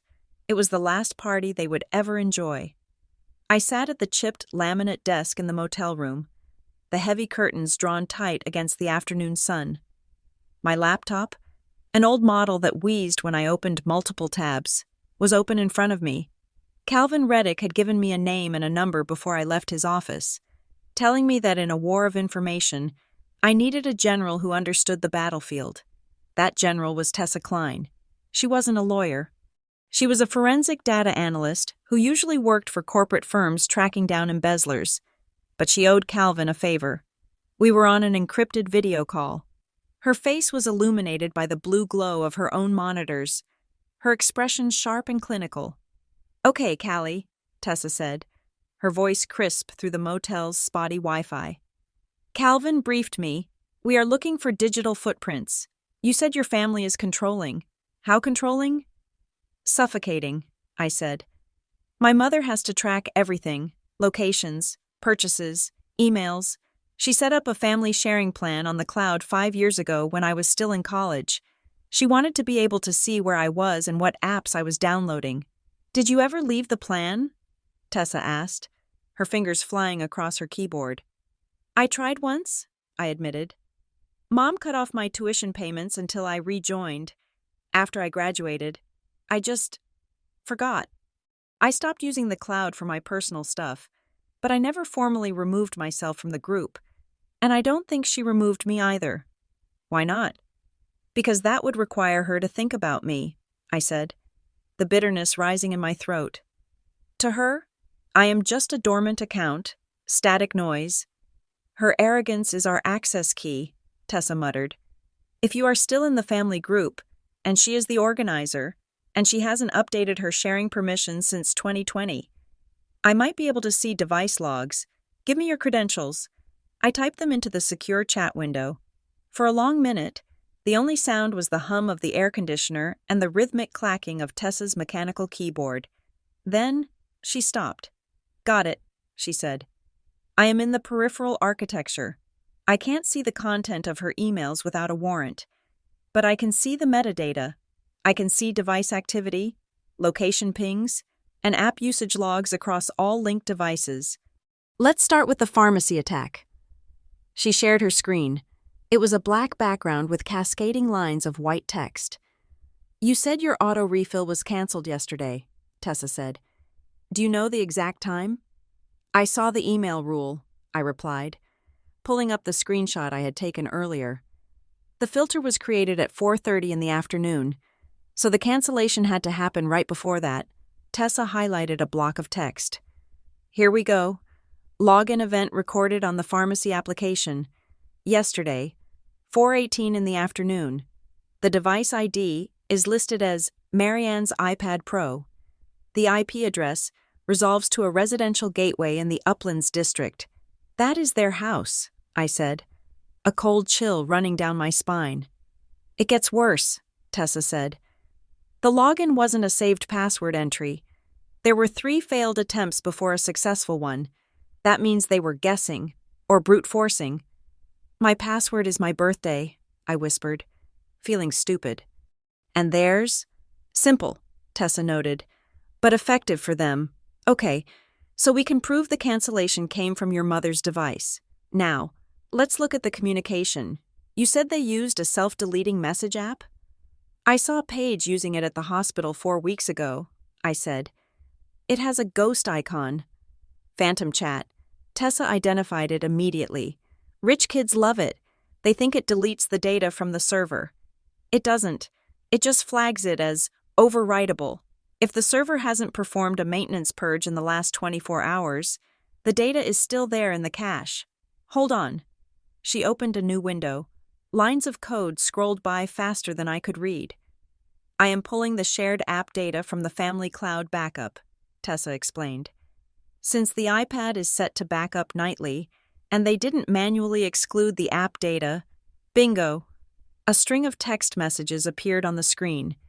They were reconstructed, fragmented, but readable. My stomach turned over. Sender. Marianne. Time. Yesterday, 2:00 p.m. Text. The bakery on 5th is closed for renovations. I am going to the one in the district. Sender. Paige. Time. Yesterday, 2:05 p.m. Text. The tahini place? Perfect. Make sure you get the dense sponge. It covers the taste better. I put a hand over my mouth. They weren't using code. They weren't even being subtle. They were discussing the texture of the poison. Sender. Marianne. Time. Yesterday. 3:30 p.m. Text. I have the box. I peeled the label off the old pedal safe box from last week. It is a bit sticky, but if I press it down hard, she won't notice. She never looks closely at anything. Sender. Paige. Time. Yesterday. 3:35 p.m. Text. Good. I am logging into her pharmacy account now. I will kill the refill. Make sure you drop the package off when she is at work. I don't want her seeing you. I stared at the screen, tears blurring my vision. She never looks closely at anything. That was what my mother thought of me. That I was blind. That I was stupid. Keep reading, Tessa said, her voice hard. Scroll down to this morning. I wiped my eyes and focused on the screen. Sender. Paige. Time. Today. 6:30 a.m. Text. I am watching the feed. She is awake. She just walked into the kitchen. Watching the feed? I asked. What feed? I don't have cameras in my apartment. You don't, Tessa said. But look at the app log. Paige installed a new device 2 days ago. Ring Security Hallway 4B. My blood ran cold. Apartment 4B. That was my unit. She put a camera in my hallway? She probably clamped it to the light fixture or the door frame, Tessa surmised. Community security is the usual excuse, but she wasn't watching for burglars. She was watching you. The log continued. Sender. Paige. Time. Today. 7:15 a.m. Text. She is lighting the candle. God. She looks pathetic. Sender. Paige. Time. Today. 7:17. Text. She took a bite. Wait for it. Sender. Marianne. Time. Today. 7:18 a.m. Text. Do not call yet. Give it 3 minutes. We need the swelling to be advanced. Sender. Paige. Time. Today. 7:21 a.m. Text. Okay. Calling dispatch now. I am going with the drama queen script. If she survives. We stick to the narrative that she did it to herself because she was jealous of the party. Sender. Marianne. Time. Today. 7:22 a.m. Text. Agreed. We will say she bought the cake herself and swapped the labels to frame us. Nobody will believe she is competent enough to manage the estate if she is institutionalized for self-harm. I sat back, the air leaving my lungs in a rush. It was a contingency plan. If I died, they won. If I lived, they framed me as crazy, locked me up, and took control of the estate anyway. There was no version of this where I walked away free. They had engineered a trap with no exit. They really thought of everything, I whispered. No, Tessa corrected. They thought of everything except the digital trail. They acted like they were invisible because they don't respect you enough to fear you. They didn't think you would hire a forensic analyst. They didn't think you would fight back. She typed a command, and a printer icon flashed on the screen. I am hashing these files, Tessa said. That is a digital fingerprint. It proves that these logs have not been altered since I extracted them. If we just took screenshots, their lawyers would say we photoshopped them. But with the hash values and the server timestamps, this is admissible evidence. I am saving a copy to 3 different secure cloud servers and emailing a read-only file to Calvin. Is that enough? I asked. Is it enough to stop them? It is enough to get them arrested, Tessa said. But we need one more thing, the money trail. We have the messages about buying the cake, but a receipt connects the intent to the action. She switched tabs to the banking section of the family sharing data. Since you are in the family group, you have access to the shared payment methods, Tessa said. I am looking at the transaction history for the last 48 hours. She scrolled past charges for florists, caterers, and a liquor store. Here, she pointed, yesterday, 2:15 in the afternoon, a charge for $24.50. The vendor name was clear. Tahini District Bakery. But it wasn't the vendor that made my heart stop. It was the cardholder information. I had assumed Paige bought the cake. Paige was the one who sent the card. Paige was the one who texted me. Paige was the cruelty I was used to. But the cardholder name listed on the transaction was Marianne Reyes. My mother. She hadn't just known about it. She hadn't just approved it. She had pulled out her platinum credit card, the one she used to buy my school clothes and pay for my braces, and she had paid for the poison that was meant to stop my heart. It was her, I said, the realization settling in my chest like a stone. Paige did the legwork, but Mom paid for it. It is a supplementary card, Tessa noted. But she signed for it. I can see the digital signature capture from the point-of-sale system because she used Apple Pay. It logs the biometric authentication. She used her Face ID to authorize the murder weapon. I stared at the screen. The evidence was overwhelming. It was a mountain of data that proved, beyond a shadow of a doubt, that the 2 people who were supposed to protect me had conspired to erase me. I looked at the photos of the cake box Jonah had taken. I looked at the screenshot of the email filter. I looked at the hateful, cold-blooded texts. And finally, I looked at the receipt with my mother's name on it. A strange feeling washed over me. It wasn't fear anymore. It wasn't even sadness. It was power. For 25 years, I had been fighting a fog. I had been fighting gaslighting, subtle digs, and invisible exclusions. I could never prove they hated me because they always wrapped it in concern or jokes. But you cannot gaslight a bank statement. You cannot joke away a server log.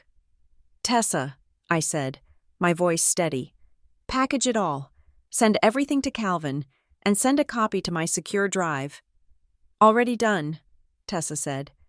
I am also pulling the footage from the hallway camera Paige installed. I have 20 minutes of video showing the delivery driver dropping off the box. And then you opening the door.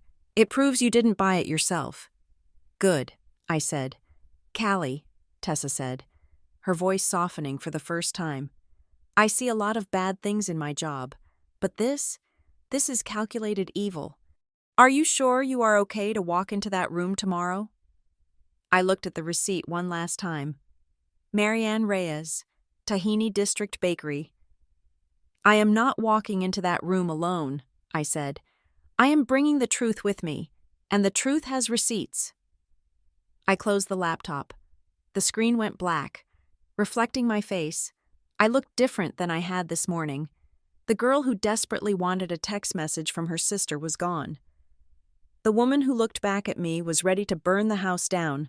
I had the evidence, I had the logs, I had the receipt, and tomorrow, I was going to serve it to them on a silver platter. The hospital conference room on the recovery floor was not designed for a tribunal. But that is exactly what it had become. It was a sterile, rectangular space with pale blue walls and a long mahogany table that smelled faintly of lemon polish and disinfectant. By 10 o'clock in the morning, the room was suffocatingly full. My mother had ensured that the inner circle was present.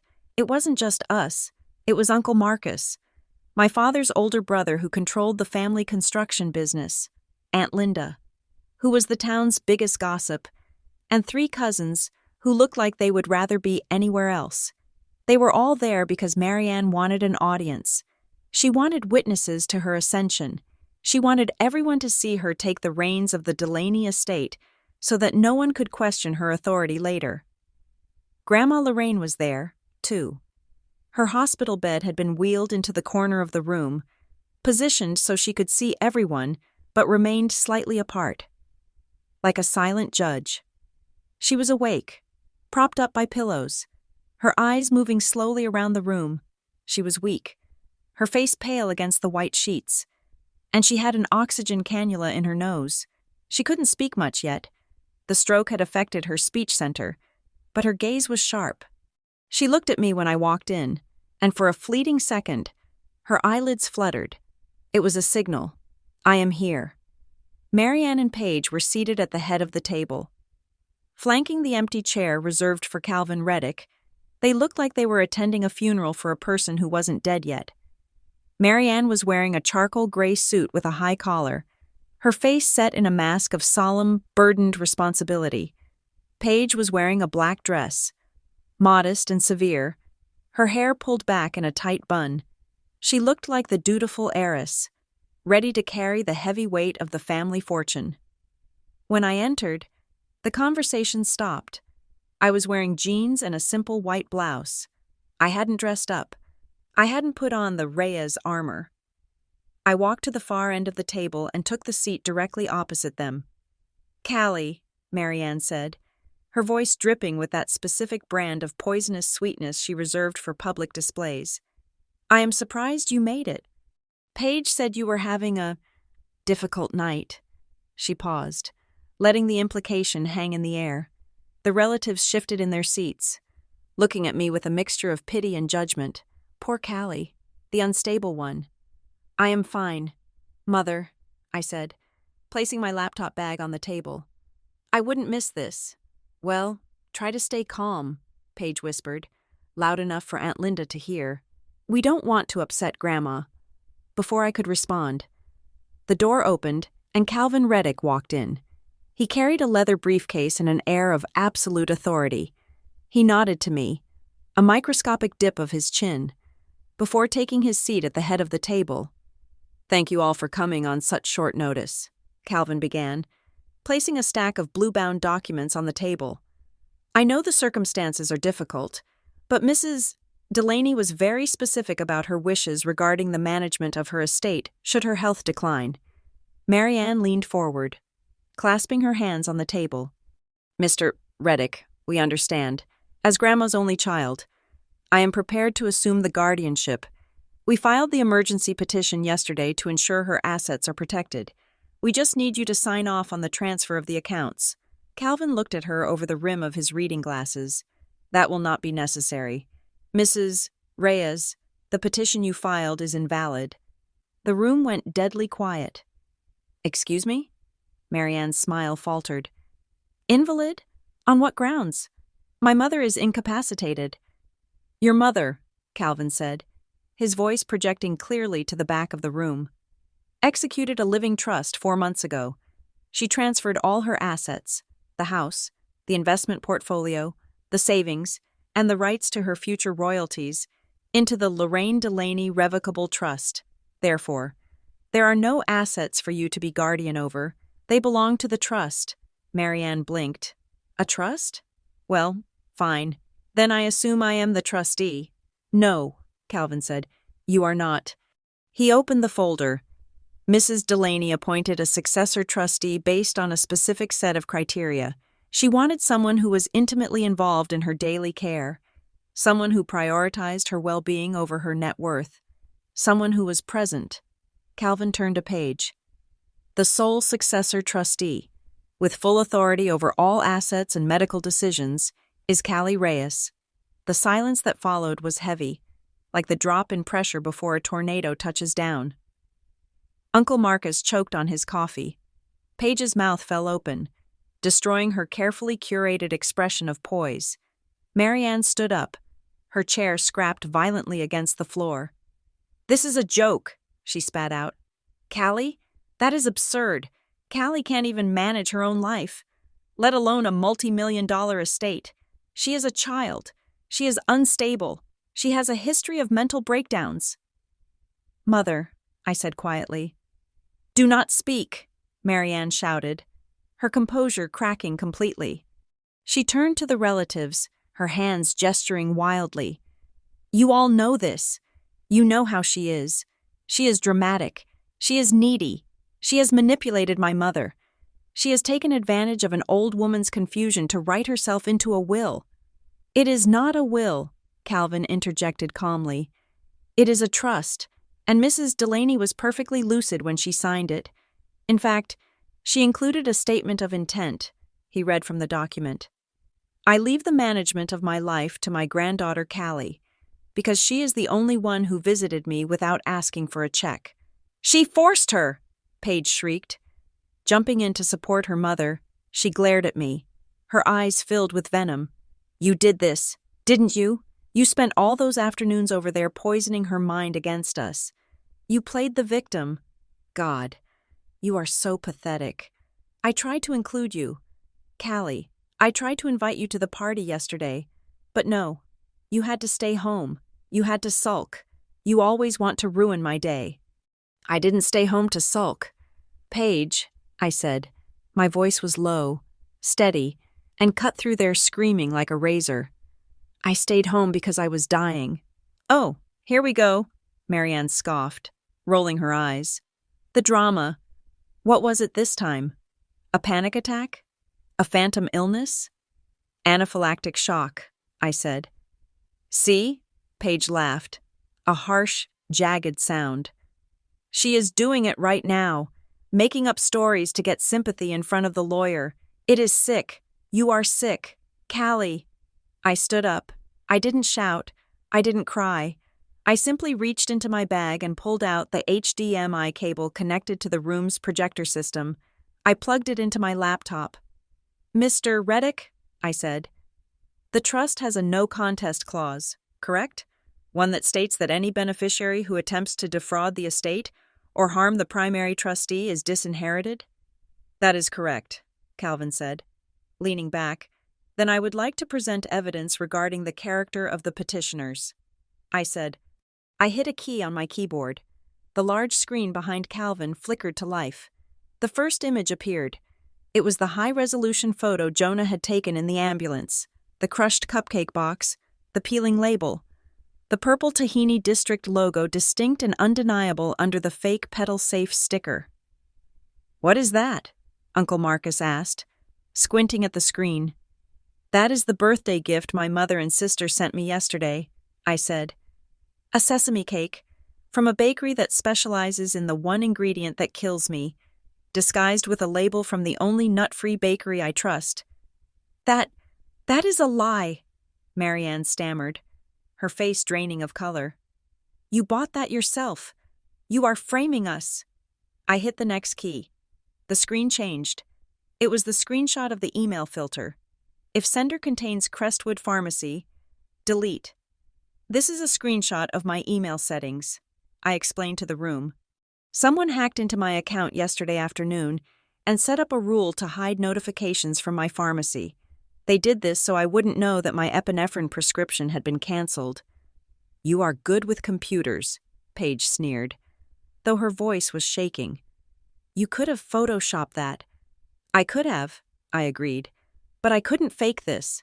I hit the next key. The extracted message log appeared, time-stamped, clinical, and impossible to spin. We'd already seen the purple Tahini District label under the fake Pedal Safe sticker. Now the intent was spelled out in their own words. I scrolled to the line about the 911 call. Sender, Page, time, today, 7:21 a.m., text, okay, calling dispatch now. I am going with the drama queen script. If she survives, we stick to the narrative that she did it to herself. I looked at Aunt Linda. Her hand was covering her mouth, her eyes wide with horror. I looked at my cousins. They were staring at Paige as if she had grown a second head. This is the conversation between my mother and my sister, I said, my voice ringing in the silence. Planning the purchase, planning the label swap, and planning the 911 call to delay medical treatment. It is fake, Marianne screamed, lunging toward the table. She made it up. It is AI. It is a fabrication. I hit the final key. The receipt appeared. Tahini District Bakery, $24.50, paid by Visa, ending in 4589, cardholder, Marianne Reyes. Did you fake the bank charge? Mother? I asked. Did you fake the biometric signature on the card reader? The room exploded. My God, Aunt Linda whispered, standing up. Marianne? Uncle Marcus slammed his hand on the table.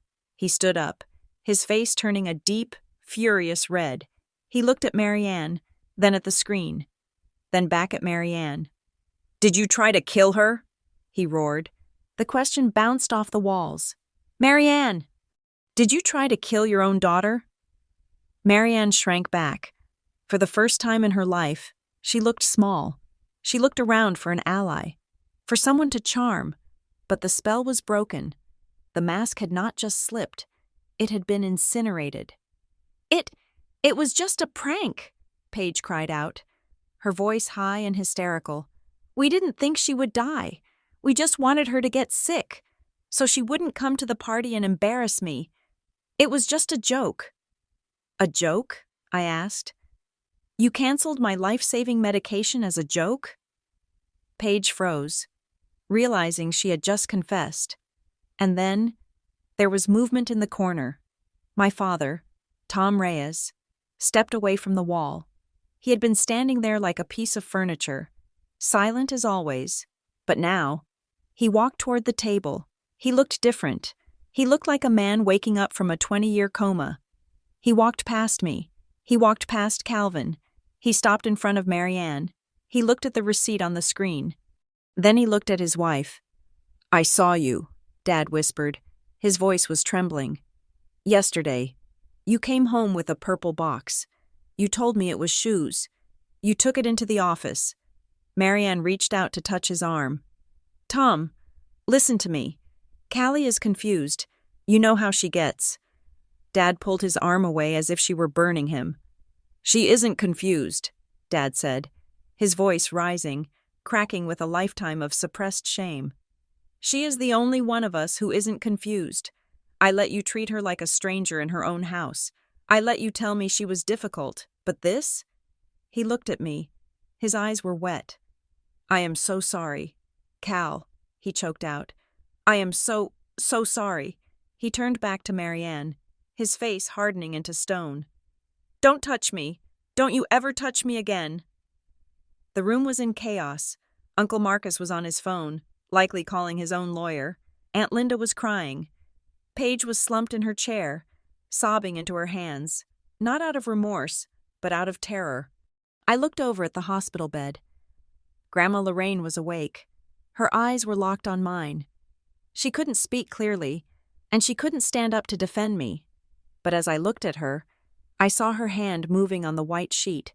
Her fingers curled slowly, deliberately, into a fist, and then she gave me a thumbs up. It was weak, and her hand shook, but it was there. Good job, girl. You fought. Calvin Reddick stood up. He closed the folder. I think we are done here, he said, his voice cutting through the noise. Ms. Reyes, Marianne, and Ms. Page, you are hereby notified that you are in violation of the No Contest Clause. You are disinherited from the Delaney Trust, effective immediately. Furthermore, given the evidence presented, I have taken the liberty of contacting the authorities. The authorities? Paige looked up, her mascara running down her face in black streaks. Attempted murder is a felony, Paige, I said, and I am not staying home anymore. I am pressing charges. The door to the conference room opened. 2 uniformed officers stood there, flanked by a detective in a plain suit. Marianne looked at the door. Then she looked at the screen. Then she looked at me. And for the first time, I saw it. I saw the fear. I didn't smile. I didn't gloat. I just looked at her with the cold, hard clarity of someone who had survived the fire. "Happy birthday, Mom," I said. The silence that followed my happy birthday wish was short-lived. It was shattered by the frantic, clicking sound of heels on linoleum as Marianne and Paige simultaneously realized that the room had shifted from a family meeting to a crime scene. Marianne was the first to move. She grabbed her purse, her knuckles white against the black leather, and turned toward the door with the air of a woman who had simply decided the meeting was over. She didn't look at the police officers standing in the doorway. She looked through them, assuming that her posture and her last name would act as a force field. "This is ridiculous," Marianne announced, her voice pitching up an octave, trembling with a mix of rage and genuine fear. "I am not staying here to be insulted by my mentally unstable daughter and her ambulance-chasing lawyer. Paige, get your things. We are leaving." Paige scrambled up, clutching her phone to her chest like a life preserver. "Yeah, we have guests coming. We have a party to host." They marched toward the exit, heads high, eyes fixed on the hallway beyond. But the hallway was blocked. Calvin Reddick hadn't just called the police. He had alerted hospital security. 2 large guards in beige uniforms stepped in front of the door. Crossing their arms, and standing between them, was Detective Sienna Morales. I had never met Morales, but she looked exactly like the kind of person you wanted on your side when the world was burning. She was shorter than Marianne, wearing a nondescript navy blazer and slacks, but she held the space with a gravity that made my mother stop dead in her tracks. "Nobody is leaving just yet. Mrs. Reyes," Morales said. Her voice was calm, conversational even, which made it terrifying. "We have a few questions about a bakery order." "I don't answer questions without my attorney," Marianne snapped, trying to push past. "Move out of my way." "You can call your attorney from the station," Morales said, not moving an inch. "But right now, you are in a hospital, disrupting the recovery of a patient, and I have probable cause to believe you are in possession of devices used in the commission of a felony. So, you can sit back down, or we can do this the hard way in the hallway in front of all the nurses." Marianne hesitated. She looked at the relatives watching her, Uncle Marcus with his jaw set, Aunt Linda clutching her pearls. The shame of a public scene weighed more than the guilt of attempted murder. She turned around and sat back down, her face a mask of fury. Morales walked over to me. She didn't look at the screen where the evidence was still glowing. She looked at me. "Ms. Reyes?" she asked. "I am Detective Morales. Your lawyer briefed me on the situation." "I am Callie," I said. "I understand you have physical evidence?" I reached into my bag and pulled out the plastic evidence pouch Jonah had given me, the crushed cupcake box, the grease-stained wrapper, and the peeling label were all visible through the clear plastic. "The paramedic, Jonah Pierce, sealed this at the scene," I said, my voice steady. "He signed and dated it across the seal. He said the label on top is fake." Morales took the bag. She held it up to the light, inspecting the double layer of stickers. She nodded, a sharp, professional acknowledgement. "And the digital logs?" she asked. "On this drive," I said, handing her the USB stick Tessa had prepared. "It contains the hash-verified server logs, the IP history, the chat transcripts, and the bank receipt. It also has the video footage of the delivery." Morales took the drive and slipped it into her pocket. "Thank you. This saves us a subpoena." She turned back to the table. Marianne was whispering furiously to Aunt Linda, her hand covering her mouth. Her eyes darting toward me. I could hear snippets of it, the hiss of her desperate spin control. Always been jealous. She did this to herself. Look at her. She is enjoying this. She needs a facility, not a trust fund. Aunt Linda looked torn. She wanted to believe Marianne, because believing Marianne meant the world made sense. Believing me meant admitting that a mother could poison her child. "Stop it, Marianne," Uncle Marcus said, his voice heavy. "Just stop." "You are going to take her side?" Marianne hissed, turning on him. "After everything I have done for this family, she hacked my accounts. Marcus, she planted that evidence. She is sick." While Marianne was trying to salvage her reputation with the older generation, Paige was trying to salvage hers with the internet. She was huddled in her chair, typing furiously on her phone, her thumbs moving as a blur. "I am handling it," Paige muttered to herself. Though in the quiet room, we could all hear her. "I am calling Chloe. We can bury this. We just need to put out a statement before the blogs pick it up." "Paige," I said. "Who are you texting?" Paige looked up, her eyes wild. "My PR rep, Chloe. She fixes things. She is going to put out a statement saying you had a mental break and we are asking for privacy. By the time this hits the news, you will just look like the tragic sister we are trying to help." "I wouldn't hit send on that if I were you," Morales said, stepping forward. "You can't stop me from texting," Paige sneered. "Freedom of speech." "It is not about speech," Morales said. "It is about intent. If you instruct a publicist to spread false information to cover up a crime you just committed, that is obstruction of justice.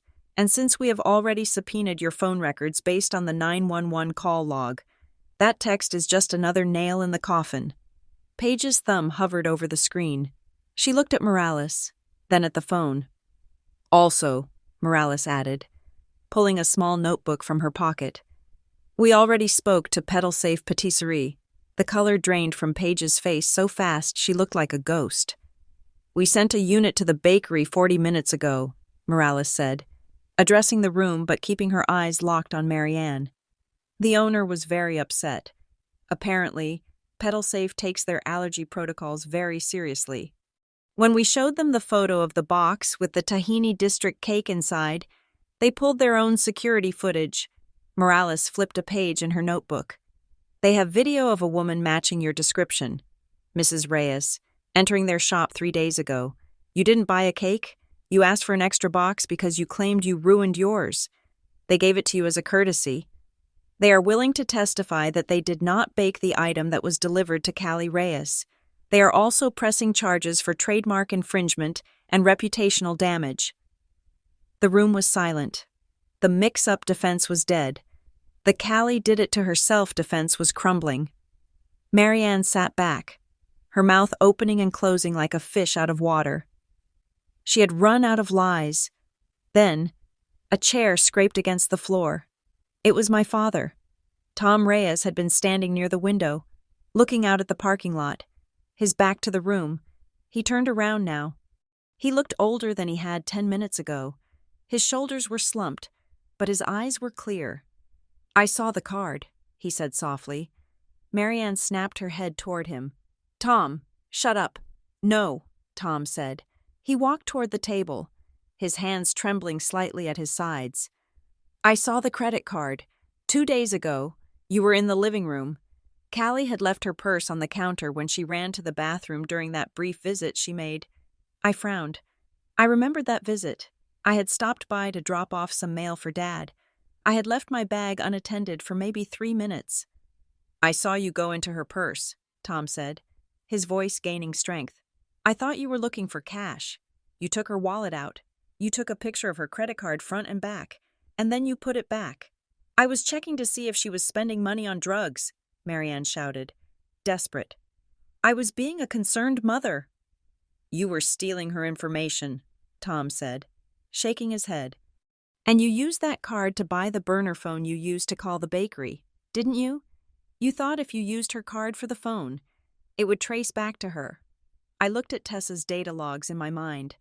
We hadn't found the phone purchase yet, but Dad just handed us the missing piece. "I didn't say anything," Tom said, tears spilling onto his cheeks. I saw you do it, and I looked away. Just like I looked away when you forgot her birthday when she was 10. Just like I looked away when you told the school she was slow, so Paige could be the star. I have spent 25 years looking away because it was easier than fighting you. He looked at me. I am a coward, Cal, but I am not a killer, and I'm not going to stand here and watch you go to prison for something she did.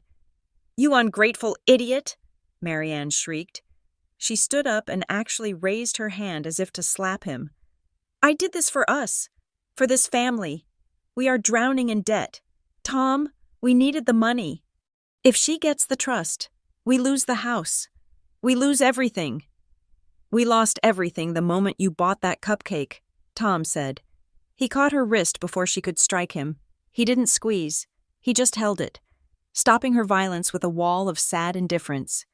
It is over, Marianne. He let go of her hand. She stumbled back, hitting the edge of the table. The sound of a phone ringing cut through the tension. It wasn't a normal ringtone. It was the harsh, jarring default tone of a corporate line. Paige looked down at her phone. The screen lit up with the name HR, Direct. She stared at it. She didn't answer. Answer it, Paige, I said softly. I think they might have seen the news. What news? Paige whispered. I sent the evidence to a few blogs before I walked in here. I lied. I hadn't. But she didn't know that. She tapped the green button with a shaking finger and put it on speaker. Paige? A woman's voice, cold and professional, filled the room. This is Sarah from Human Resources. We have been trying to reach you. I am at a family emergency, Paige stammered. Yes, we are aware, the HR director said. We received a call from the Crestwood Police Department regarding a subpoena for your work device. Paige, given the nature of the allegations, attempted homicide and fraud, we are placing you on immediate unpaid suspension pending an investigation. Your access to the building and the company servers has been revoked effective 1 minute ago. Do not come to the office. The line went dead. Paige dropped the phone. It hit the table with a clatter. For Paige, losing her job was worse than jail. Jail was abstract. Losing her status, her title, her access to the building, that was a death sentence. My career, she whimpered. My launch party. My life. You don't have a life. Paige, I said. You have an image, and now you don't even have that. Morales stepped forward, closing her notebook with a snap. Okay, she said. Here is how this is going to work. Ms. Reyes, I am taking the evidence into custody. We are going to verify the metadata on the drive. Once that is confirmed, and based on what I have seen, we will be issuing warrants. She looked at Marianne and Paige. This is not a domestic dispute. This is not a family drama. This is a conspiracy to commit murder. It is tampering with a pharmaceutical prescription. It is identity theft. And it is filing false documents with a court of law. Morales leaned in, her voice dropping to a register that made even Uncle Marcus flinch. You are not going home to your party. You are going to stay right here while I call the district attorney, because if you walk out that door, I will arrest you for flight risk. Do you understand? Marianne collapsed into her chair. She looked at the relatives, begging for someone to intervene. Marcus? She pleaded. Linda? Uncle Marcus stood up. He adjusted his tie. He looked at Marianne with eyes that were completely cold. I think we should go, Marcus said to his wife. We don't want to be involved in a criminal investigation. Marcus! Marianne screamed. Goodbye, Marianne, Aunt Linda whispered. She didn't look back. The relatives filed out of the room, leaving the four of us, Mom, Dad, Paige, and me, alone with the wreckage of our family and the police. I looked at my mother. She was small. She was terrified. She was nothing like the giant who had shadowed my entire life. I picked up my bag. I looked at Calvin. I am ready to sign the papers now, I said. The ones that transfer the trust to my name. Calvin smiled. He pushed the document toward me. I signed my name, Callie Reyes, trustee. I put the pen down. I looked at my father. You should get a lawyer. Dad, I said. A good one. You might be an accessory, or you might be a witness. That depends on how much truth you tell Morales. I will tell her everything, Tom said. He looked at me, a desperate hope in his eyes. Callie, can I? No, I said, cutting him off. You don't get forgiveness today. Dad, you just get to not be arrested. That is enough. I turned to Detective Morales. I am going to check on my grandmother, I said. If you need me, I will be right here. I am not going anywhere. We know where to find you, Morales said, offering me a nod of respect. I walked out of the conference room. As the door closed behind me, I heard the first sob break from my sister's throat. It was a loud, ugly sound. It sounded like music. 6 months later, the courtroom smelled of lemon floor wax and stale anxiety. It was not the dramatic, mahogany-paneled arena I had seen in movies. It was a functional, fluorescent-lit room in the county courthouse, filled with the low hum of clerks typing and the shuffling of papers. My mother and sister sat at the defense table. They had clearly hired a stylist for the occasion. Marianne was wearing a soft, powder blue cardigan that made her look like a harmless grandmother, not a woman who had authorized a credit card transaction for poison. Paige was dressed in white, her hair loose and wavy, wearing zero makeup to emphasize her youth and vulnerability. They looked like victims of a terrible misunderstanding. They looked like they were ready to forgive me for dragging them through this, but I wasn't walking in alone, and I wasn't walking in empty-handed. I walked in behind Calvin Reddick, who was carrying a rolling file crate that contained the meticulous, irrefutable timeline of their cruelty. Behind us walked Detective Sienna Morales, carrying the sealed evidence bags that had sat in a locker for half a year, waiting for this moment. The hearing was technically a sentencing hearing combined with a final ruling on the estate dispute, a legal hybrid that Calvin had pushed for to ensure the judge saw the full picture. The criminal charges, reckless endangerment, conspiracy to commit assault, and identity theft, had been working their way through the system. But today was the day the hammer would finally fall. The prosecutor, a sharp woman named Mrs. Vance, wasted no time. She didn't rely on emotional speeches. She relied on the data. Your Honor, Mrs. Vance said, standing at the podium, the defense has tried to paint this as a family prank gone wrong. They claim that Ms. Paige Reyes simply wanted to spoil the victim's diet, and that Mrs. Marianne Reyes was unaware of the medical danger. They claim that the cancellation of the victim's life-saving medication was a clerical error made by a third party. She paused, letting the excuse hang in the air like a bad smell. We are here to show that this was not a prank. It was a precision strike. Calvin stepped up to present the civil evidence, which was now admissible in the criminal proceeding. He placed the first evidence bag on the projector stand. The image of the cupcake box filled the monitors on the judge's bench. Exhibit A, Calvin stated. The box, note the label. On the surface, it reads, Petal Safe Patisserie. This is a bakery known for being allergen-free. Underneath, partially peeled back by the first responder, is the label for Tahini District Bakery. This is a bakery that specializes in sesame paste. Marianne stared straight ahead, her jaw tight.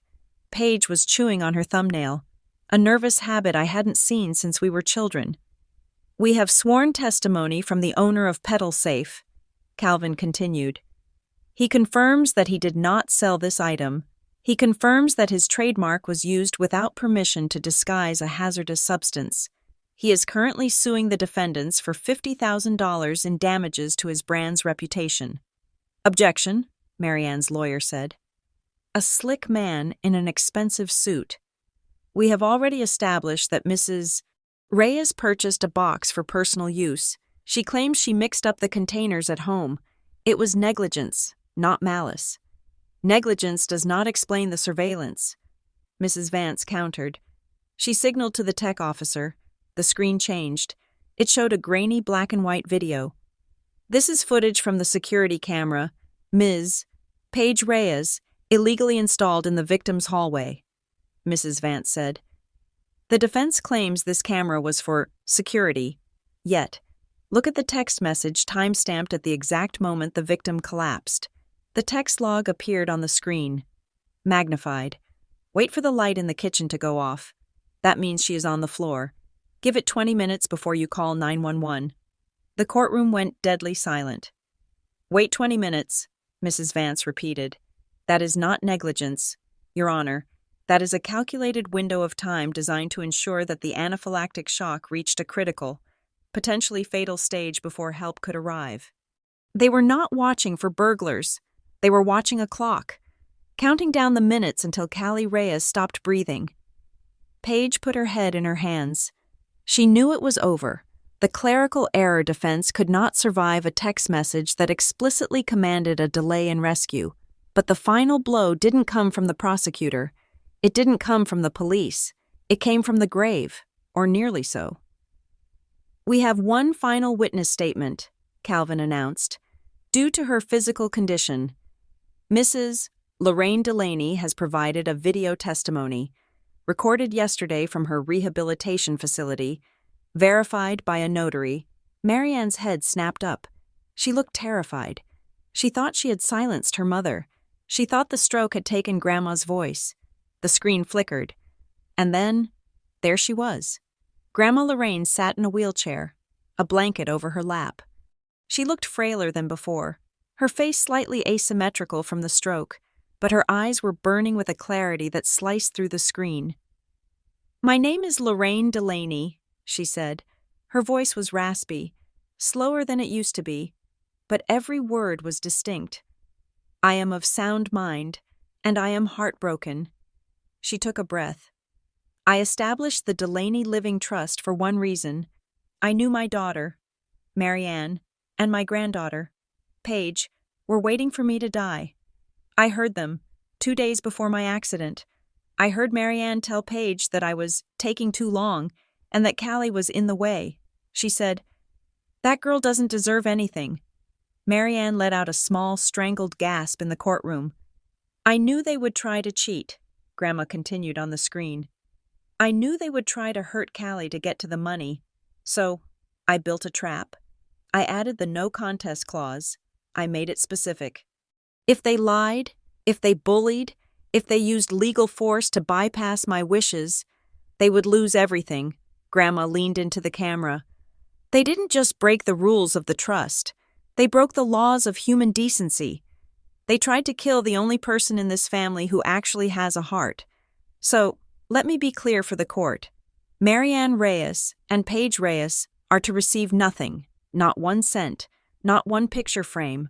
I am removing them from my life, just as they tried to remove Callie from hers." The video ended. The screen went black. The judge, a stern woman in her 50s who had been taking copious notes, set her pen down. She looked at Marianne and Paige with an expression of pure disdain. "I have heard enough," the judge said. "The evidence of the no contest clause violation is absolute. The petition for guardianship filed by Marianne Reyes is dismissed with prejudice. The assets of the Delaney Trust are confirmed to be under the sole trusteeship of Callie Reyes." She turned her gaze to the criminal sentencing recommendations. Regarding the criminal charges, Ms. Reyes, you are incredibly lucky that the victim survived. If she had not, you would be facing 20 years to life. As it stands, this court finds the evidence of conspiracy to commit assault and reckless endangerment overwhelming. The gavel banged, a sound like a gunshot.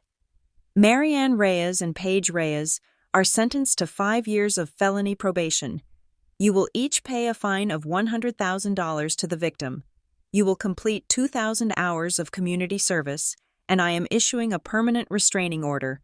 You are not to come within 500 feet of Callie Reyes or Lorraine Delaney. You are not to contact them by phone, email, or through third parties. If you violate this order, you will go to prison immediately. Do you understand?" Marianne nodded, tears of rage and humiliation streaming down her face. Paige didn't move. She just stared at the table. Her life as a socialite, a marketing star, and an heiress incinerated in less than an hour. They were led out of the side door by the bailiff to be processed for their probation. They didn't look at me. They couldn't. I was no longer the invisible girl in the folding chair. I was the sun, and they had stared at me too long and gone blind. 1 year later, the air in the garden smelled of jasmine and grilled vegetables. It was evening, and the fairy lights strung between the oak trees were soft and warm. Not the blinding, stadium-style glare of the party Paige had planned a year ago. I walked through the crowd, carrying a tray of lemonade. It wasn't a crowd of 200 strangers and local politicians. It was a group of 30 people, real people. There was Jonah, standing by the grill, laughing with my father. Dad had divorced Marianne 6 months ago. He was living in a small condo downtown, going to therapy, and learning how to be a person again. He looked lighter. He waved at me, a genuine smile crinkling the corners of his eyes. There was Aunt Linda and Uncle Marcus. They had apologized profusely after the trial, claiming they had been hoodwinked by Marianne. I had forgiven them, mostly because Grandma asked me to, but I kept them at arm's length.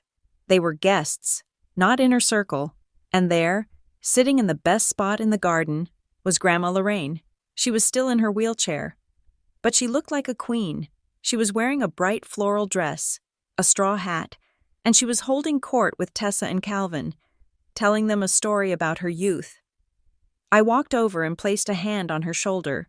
She reached up and covered my hand with hers. Her grip was strong. "Happy birthday, darling," she said, her voice clear. "Happy birthday to us." I smiled. It was my 26th birthday. My phone buzzed in my pocket. I pulled it out. It was a notification from a blocked number. My service provider automatically filtered it into a spam folder. But I saw the preview. "Please call me. I have nowhere to go. Mom is driving me crazy. I'm sorry." It was Paige. I heard through the grapevine that she was working at a mall kiosk in the next town over, living in a studio apartment with Marianne. They were broke.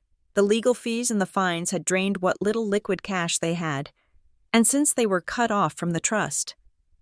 The mansion had been foreclosed on. They were trapped together in a small space, 2 scorpions in a bottle, blaming each other for their fall. I didn't feel a spike of anger. I didn't feel sad. I felt nothing. I deleted the message. I looked up at the house, my house. It was the estate I had grown up in, but I had repainted it. The cold gray walls were now a warm sage green. The furniture that Marianne had forbidden us to sit on was gone, replaced by comfortable, lived-in couches. The silence that used to suffocate the hallways had been replaced by music and the sound of people who actually liked each other. Jonah walked over, handing me a plate of food. "You okay?" he asked. "You were staring at the phone." "I'm fine," I said, slipping the phone back into my pocket.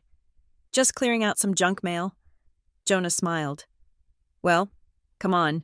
Your dad is about to make a speech, and I think he is going to cry. You don't want to miss it." I looked at him, then at Grandma, then at my dad laughing with a spatula in his hand.